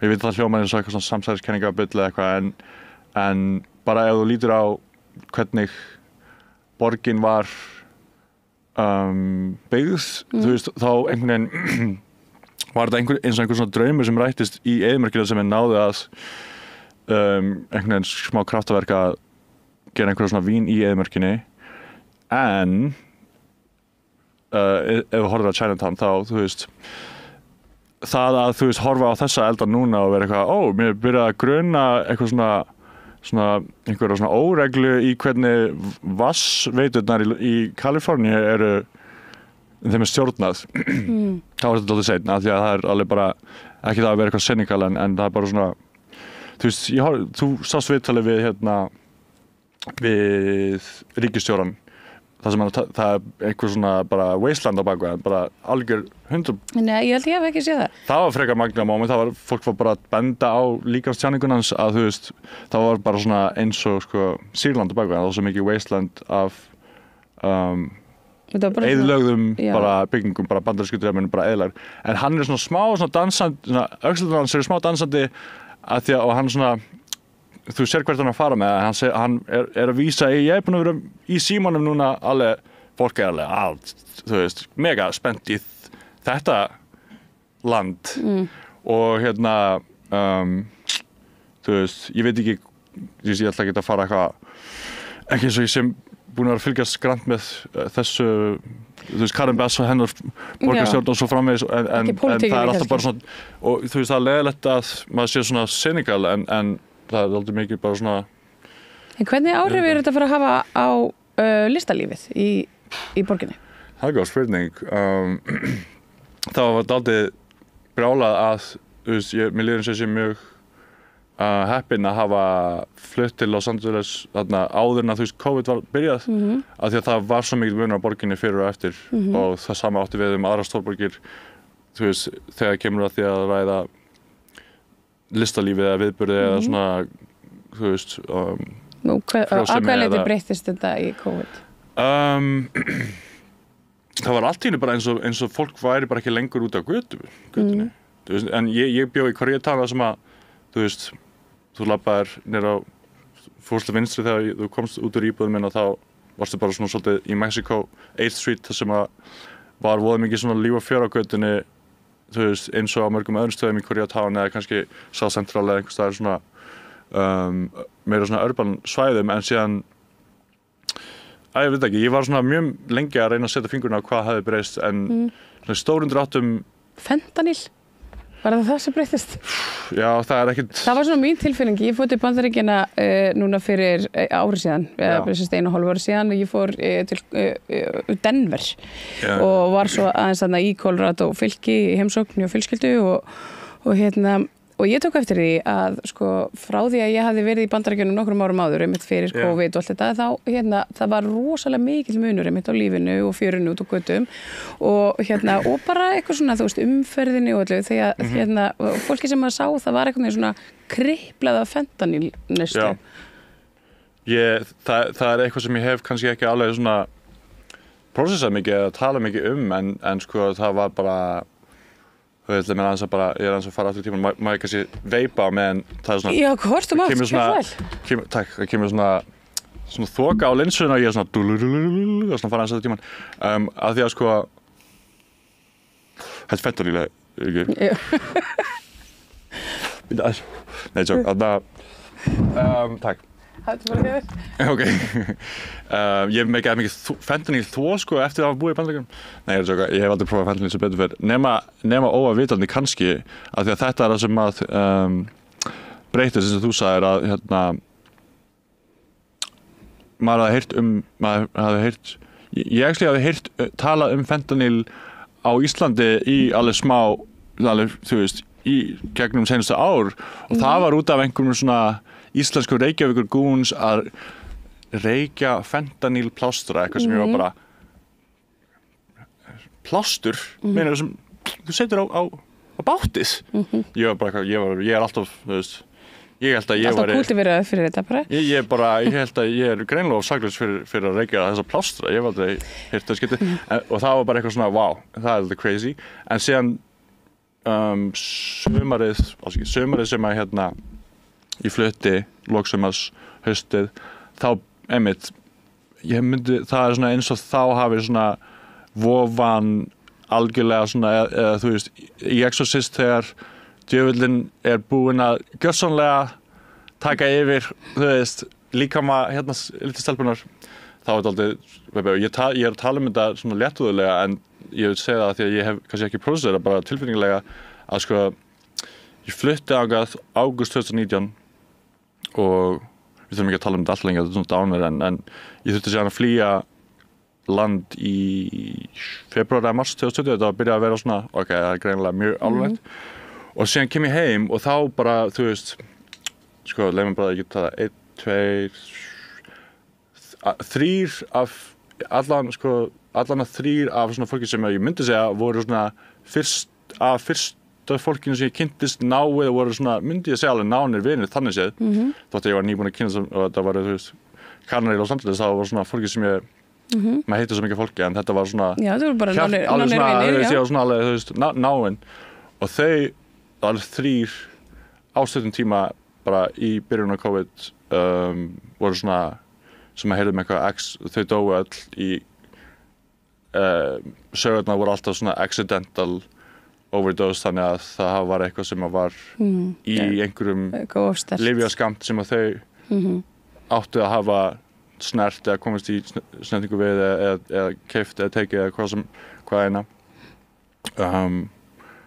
að það hafi verið svona óvart skulum við segja, óvart overdose og það voru 3 til að byrja með sem að fólk sem ég þekkti mjög vel, ég var bara þú veist, mjög einhvern veginn óraunverulegt og ég hef kannski ekki ennþá alveg einhvern veginn, þú veist, prósessað það en það var ekki það eina fólki, það var bara þetta einhvern veginn snjóboltinn fór að rúlla og síðan núna í fyrra held ég byrjaði ég að heyra svona atvik á Íslandi því að það er að segja einhver fær einhvern götuskamt af einhverjum neysluskammti af einhvers konar ólöglega vímuefni sem að var annarkvort viljandi eða óviljandi eða hvað svona íblöndunarefnið var já, það hafi verið einhver svona leifar af þessu fentanyl sem er svo, sem er svo rosalega hættulegt en Þórður, hvað varst að gera úti í LA, af hverju fluttirðu?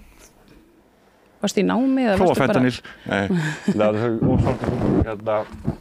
er þú veist ég var á nemenda svona studentvísa sem var svona mín átilla til að geta verið þannig að ég fór í ég fekk fyrst svona associate gráðu og síðan BA gráðu í hljóðtækni í LA Film School. En þú veist, að því að frá því að ég byrjaði að gera, þú veist, DJ Push-Up, Lord Push-Up, tónlistin sem ég gerir núna undir því nafni allana, þá hefur Bandaríkin alltaf verið svona númer og hlustendahópurinn. Bara þegar kemur tölfræðina og svona og flestir kannski að því ég pródúsera fyrir mikið á rappurum og söngurum og mikið með svona puttana púlsunum, þú veist, með allskyns nýjar tónlistastefnur og allt sem í gangi í tónlist þá þú veist, var maður búinn að vera í svo mörg ár á Íslandi í einhverju svona fjarsambandi við senuna og síðan bjó í Berlín og fleira og þá fór maður að komast í svona alvöru tæri þar að segja, skilur, ekki bara á einhverjum tölvuskjá eða á, þú veist, MSN. Bara í stúdíó þá. Ekki MSN, ég ekki það gamall. Ég var á MSN í gamla dag en já, að það var, að því ég hafði reyndar, það var smá kannski hljómar hippalega, en ég hafði búið í ekki Los Angeles, ég hafði búið í Oakland Hills, the Bay Area, sem þú veist, flowin fyrir utan Los Angeles, sem þú veist, Berkeley, Oakland, San Francisco. Og ég bjóð þar þegar ég var svona 13-14 ára með fjölskyldunum minni og það hljóma svo eitthvað svona hippalega og mér finnst maður aðstæðan að segja þetta, en það var bara svona good fucking Cali, man, good til þetta og ég var bara svona, ég var svona ég veist, feimni svona, að því við höfum verið í grandaskóla, það er dálítið fucked up að koma úr grandaskóla og síðan ertu bara, þú veist, top of the world, við erum í 7. bekk og við erum bestir og við erum pönkarar og við erum með ekstra mikið attitude og sem fyrir 8. bekk og þá er bara einhverjir, þú veist, hvaða emo fuck gera þetta? Já, það í hagaskóla.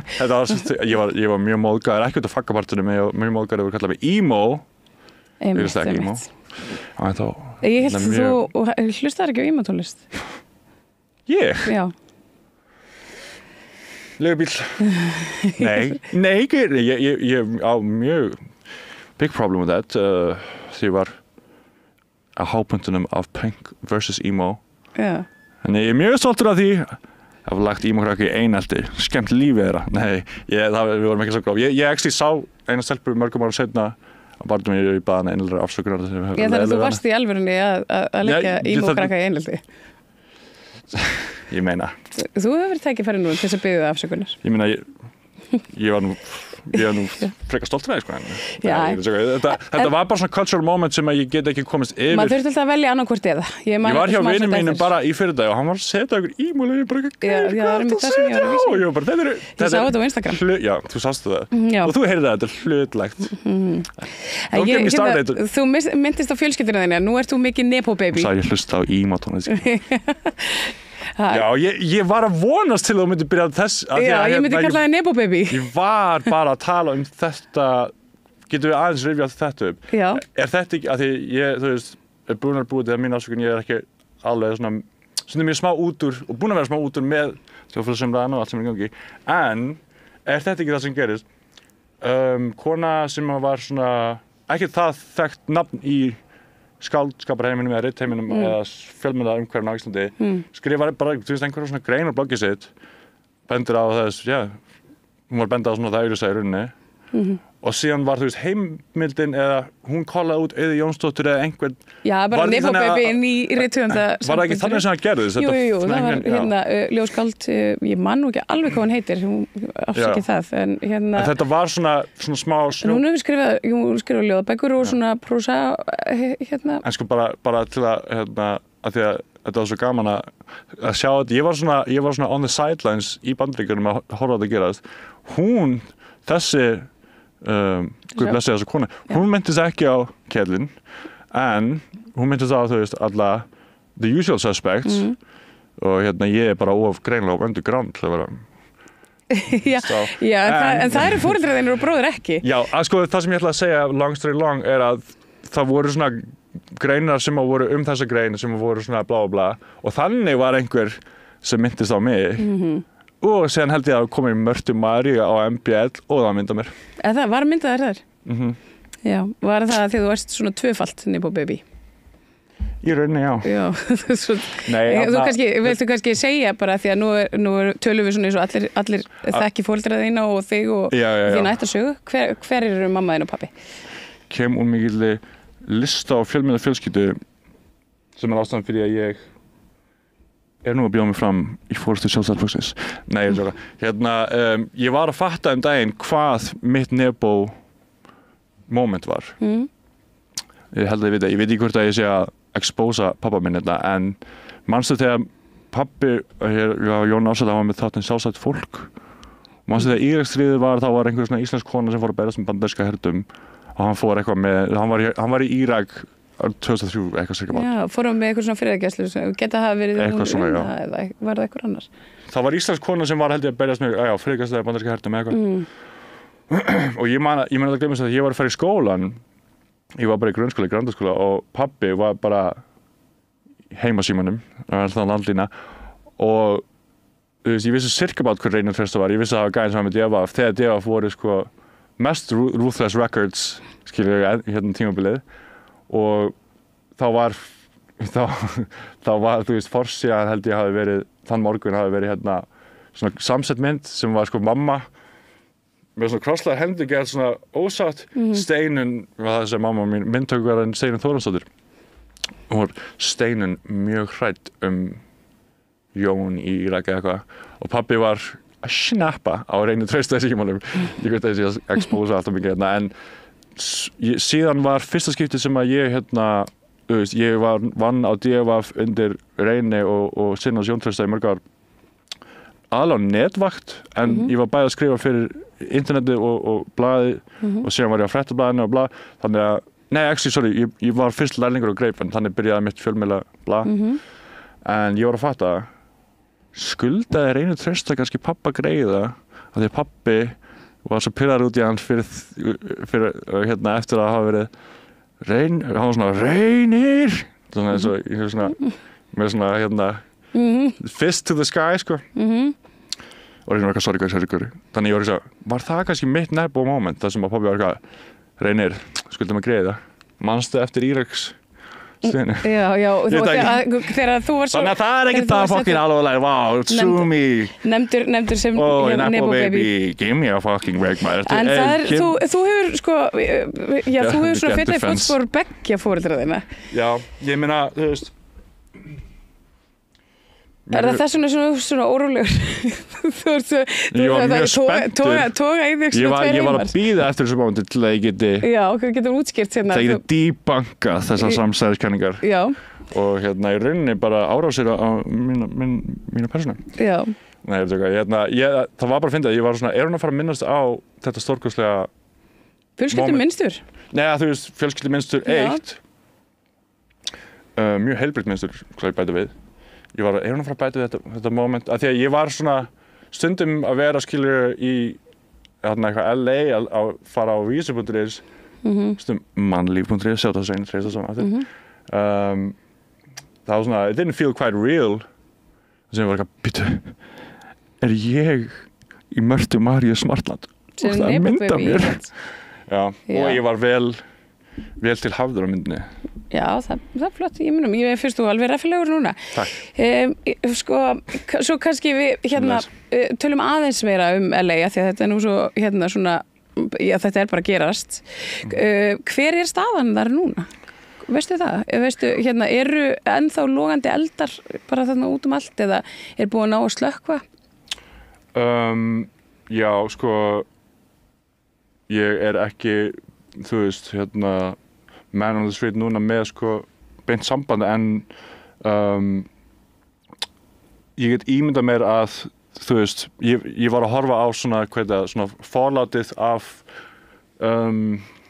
skandalnum fólk var alveg að taka hana í reskæti, hún var alveg tekin að beina í Sky News, ég veit ekki hvort þú sást hana í Sky News Nei, þegar hún var að koma úr fríi Ég var lítið fylgst með þessu þessari viku, ég var bara að treysta á þig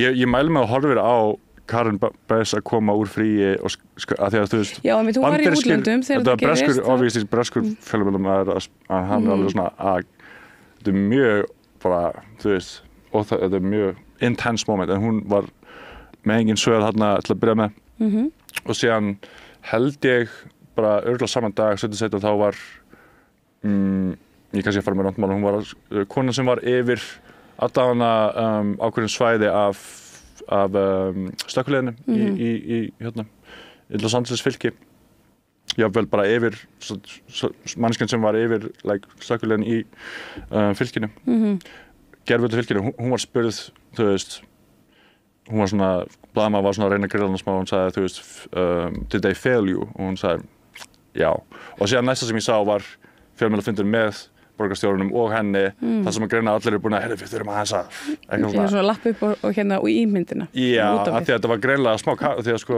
hérna það er auðvitað mjög mikilvægt að halda einhverjum svona einingu á meðan á eitthvað svona en það voru svona já, en the optics lítu ekki vel út og ég veit ekki mikið Karen Bass var borgarstjórnarkosningarnar voru í gangi þegar ég var þarna undir lokin og það eina sem ég heyrði frá fólki í kringum mig var það var enginn sem var að elska Karen Bass sem var kosin af demokratum sem borgarstjóri svo hinn sem var að keppa á mótinu var Gavin Newsom sem svona ultra-republikani þekktur sem svona frekar svona næstu í svona cartoonish smá gæi Heldur hann hefði getað gert þetta betur? Já, það, sko, ég er ekki mann að spyrja en það eina sem ég heyrði Newsom versus hana þegar þau voru að keppast var hann allan var með eitthvað plan, það er það sem ég heyrði fólk segja.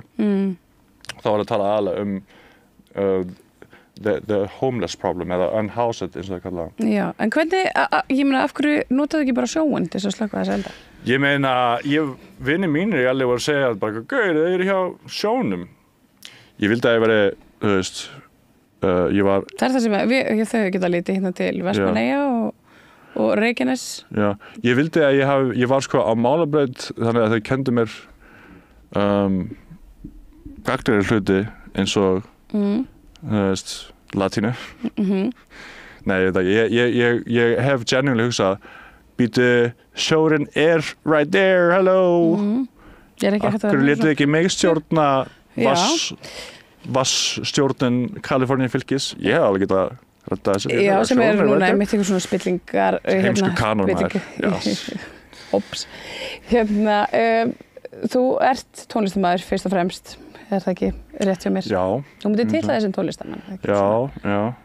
Já, listamann, tónlistarmann. Og þú tókst með þér hérna eitthvað svona til að sína okkur. Takk fyrir að minna með það. Hvað erum við að tala um? Gjafir. Þetta er ekki, nú! Benda að það er hvað mynda það. Hvað erum við með hérna? Ofan í póka? Ég ætlaði bara, ég kom með bara svona, þú veist, ég var að búin að fara ykkur aðleguna mína að því ég var að flytja inn í íbúð og svona, komandi heim frá Bandaríkjunum. Þess að ég vildi ekki giftast örvæntingarfullri konu. 2000-tali. Ég var nóg af þeim í mig bara ekki ykkur. Aftur, úps. Já, ég veit ekki, ég er að reyna. Já. Það er svo mikla hörmungar í gangi, ég er svona reyna switch it up. Ég tók bara það sem stóð mér næst við hendi af einhverju svona Lord Push-Up útgáðan sem ég hef staðnæri. Þetta var fyrsta sem ég greip í og Og þú kannski útskýrir bara hvaðan kemur þetta nafn, Lord Push-Up? Einu sinni skrifaði ég árið 2013 í fréttablaðið og heitir Pussy Whip. Það var algeng hérna ritvilla. Já. Ég var bara svolítið mikið ég og heimspekideild Háskóla Íslands vorum bara svolítið mikið að ræða hérna Jacques Lacan hugmyndina the lack, skortinn af you know ég ætla ekki að fara ég ætla ekki að X-rated, þú veist hvað þessi franska heimspekingar eru. Já, einmitt. En ég var búinn að vinna að mjög langri ritgerð og síðan bara það einhvern veginn gleymdist þessi ritgerð og nafnið varð til? Já, DJ Push-Whip og síðan var það Lord Push-Whip og þessi ritgerð, ég get reynt að leita en Já, en segðu hvað með höndunum. Var mjög fræðilegt. En hvað með í höndunum? Já, ef að þið hafi heyrt Bjarka, þann stórkostlega tónlistamann, Bjarka Rúnar Sigurðsson, hann var svona eins og svona hvað heitir þeirra á endurreistan tímabilinu í Ítalíu, hann var svona, gerði teknotónlist fyrir mig. Þetta var fyrsta vínilplatan sem var gefin út með nafni Lord Puswip árið 2018, ég bjó í Berlín, Hand of Glory. Stórkostleg svona stuttur lagalisti sem að Bjarki mjög góðan að smekka, hann sendi honum bara, ég svona þekktur meira úr einhverju svona punk og tilrauna tónlistar og hip-hop, underground hip-hop hefði með síðan fluttið til Berlínar og þá var svona Þá fórstu meira út í elektróniska? Já, bara ég hafði aldrei svona almennilega skilið þannig séð svona techno eða house eða eitthvað svona sjarman að ég hafði aldrei skilið what the big dealio var, sko. Og sem fór til Berlín og eitthvað, ok, þetta er frekar cool. Og og af hverju tókstu þessa plötu með? Af því að hún ég tók allt sem ég sá sem var með andlitið mína og ég bara eitthvað, oh my god, það kemst ekki fyrir mér. Og við ætlum líka að fá að heyra eitthvað af tónlistinni þinni. Já, ég sendi einhver lög. Já. 3 lög, right? Ef það væri hægt að skella þeim hér. Já, og það er merch og flott, þetta er flott. Takk fyrir að gefa mig tækifæri að auglýsa sjálf mig. Já, það er ekkert mál. Er eitthvað á döfinni hjá Puswip? Ertu eitthvað að spila? Já, ég svona dálítið mikið bara hey, ég var svona sitjandi í hægindastólnum, svona horfðum gluggan mjög svona rauður í framan í nótt, ég fatt að ég hef ekki ennþá DJ á kaffibarnum. Þú er ekki ennþá DJ á kaffibarnum? Hello, strákar. Óskar eftir, hér með. En þannig að þú ert ekki að fara að DJ á kaffibarnum, en hvað er það að fara að gera næst? Sorry, ég er ekki að fara að DJ á kaffibarnum. Ég held að þetta hefði verið momentið sem ég hefði verið eitthvað, fuck! Aldrei að vita. Við glemdum að bóka og síðan sagði hann, ok, ég ætla ekki að fara að DJ á kaffibarnum. Ég eitthvað, fuck! Var ég að fucka þessu? En engin tónleikar? Það sem að Þú hefur verið að vinna með öðrum hljómsveitum líka? Já, ég er alltaf, einhvern veginn, það er svo mikið alltaf í gangi. Ég reyna að hljóma mjög svona organisera með þetta, en ég er búinn að vera síðan 2021 að hjálpa mikið ég hef alltaf verið með eitthvað svona að bjóða mína hjálparhönd fram við fólk, þú veist, sem er kannski að taka fyrsta skrefin og svo framvegis, og ég elska, þú veist, bara hjálpa til og þú veist, það ekki það sem pródúser gerir, að þú veist, svona hvernig sem að leiða hugmyndina til lykta og gera hlutina veruleika fyrir listamenn og svona, að reyna það allan og reyna að hjálpa til. Þannig ég og allir bestu vinir við stofnum Heavy Knife Records sem svona sjálfstæð plötuútgáfa, þannig að við höfum verið að, þú veist, gefa engar sem myndir í fót með einhverju fjármagni, bara svona passion project. Og þú veist, það má nefna, við erum búin að gefa út Space Station, búin að gefa út After Party Angel, Kosoba, Alaska. Það gott að minnast þetta að 2 af þessum lögum sem við getum hlustað á eru óútgefin lögum með 2 artistum sem eru Alaska 1867 sem rappari og söngkona og Kosoba og mér sem ungur maður sem rappari og pródúser og listamæður. Já. Og er hægt að fá lag hér upp? Ekki tónleikar sem held ég á dagskráni, það að segja komið með dagsendingar, en það alltaf að fara, þú veist, vera að publicera núna þetta smá. Ég vil ekki jinxa það fyrir sjálf mér. En kaffibarinn með alveg bóka mig og DJ-a. Pabbi minn að vera svona, ekki, þú verður að láta þá, það má ekki segja það er bad look. Þú fékkst nú góð ráð áður en nú komst hingað, ertu búin að fara eftir þeim alveg? Ég vona það. Það var ég held að þetta myndi vera í beinni, fuck, ég var svo stressaður, sko, þannig að þetta aðeins létti til. byrti aðeins til þarna þegar ég fatt að heiði þetta er tekið upp. Þetta er búið að vera bara alls konar kjaftæði og mjög skemmtilegt. Takk. Ég ætla bara að þakka kærlega fyrir að koma hérna og líta að rauðaborðinu og kynna aðeins sjálfan þig og tala borgina sem að þið þykir nú svo væntum. Skammarlaust kynna sjálf mig. Já, það er nú bara allt í lagi, svona fyrir ströglandi listamenn. Viltu giska á hvað þetta er? Rass. Þetta eru þýskir listamenn sem að gerðu, þetta er þess að plata minn Lord Push Up Rich, sem var tilnefnd til tvekja tónlistarverðlaunanna, vann ekki. Það gengur þetta betur næst. Já, en ég spurði hann, hvað er á bakkofinu? Hann eitthvað, this is a child holding this hand for his eyes because the nuclear bomb is exploding, eitthvað. Wow. Og ég elskar þjóðfyrir, Þannig að það var að badd sem er, þú veist að... sem er að horfa svona í gegnum fingur sér. Og honum fannst þetta að vera gæði. Það er bara mjög valið, ég er sammála. Þórður Ingi, Lord Pushwhip, þakka kærlega fyrir komuna. Takk kærlega fyrir mig. Já, og hér skulum við setja endapunktinn í kvöld. Okkar góðu hlustendum og gestum þökkum við kærlega fyrir Pétri Fellsteð og Laufey Lindahl fyrir útsendinguna og þetta mínu góða samstarfsfólki þakka ég kærlega fyrir samveruna í kvöld og minni á að hægt er að gerast áskrifanda samstöðinni á samstöðin.is. Fyrir hóflegt gjald er hægt að styðja hér við bakið á grasrótarstarfi og í fjölmiðlum á Íslandi og ég myndi segja að þetta veri eins dæmi og einstakt tækifæri að gerast hér meðeigandi í þessu flotta mómenti sem hér er að eiga sér stað. Kæra þakkir og góða nótt.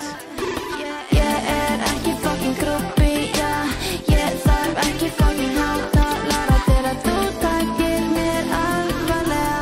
Sérðu ekki hvert ég ætla mér, nenni ekki þessu fólki sér. Talaðu við mig og ég fer bara að stæla reyndna menn, kunna ekki jamma, bitches fucking lame, Horfðu á mig, segðu að þú elskir mig, svo ég geti fuckað upp og dippað á þig. Ef mér neglir á shit, ég er tobacco bitch. Segðu það á Samstöðinni. Samstöðin er í eigu hlustenda, áhorfenda og lesenda. Sláist í hópinn og gerist áskrifendur.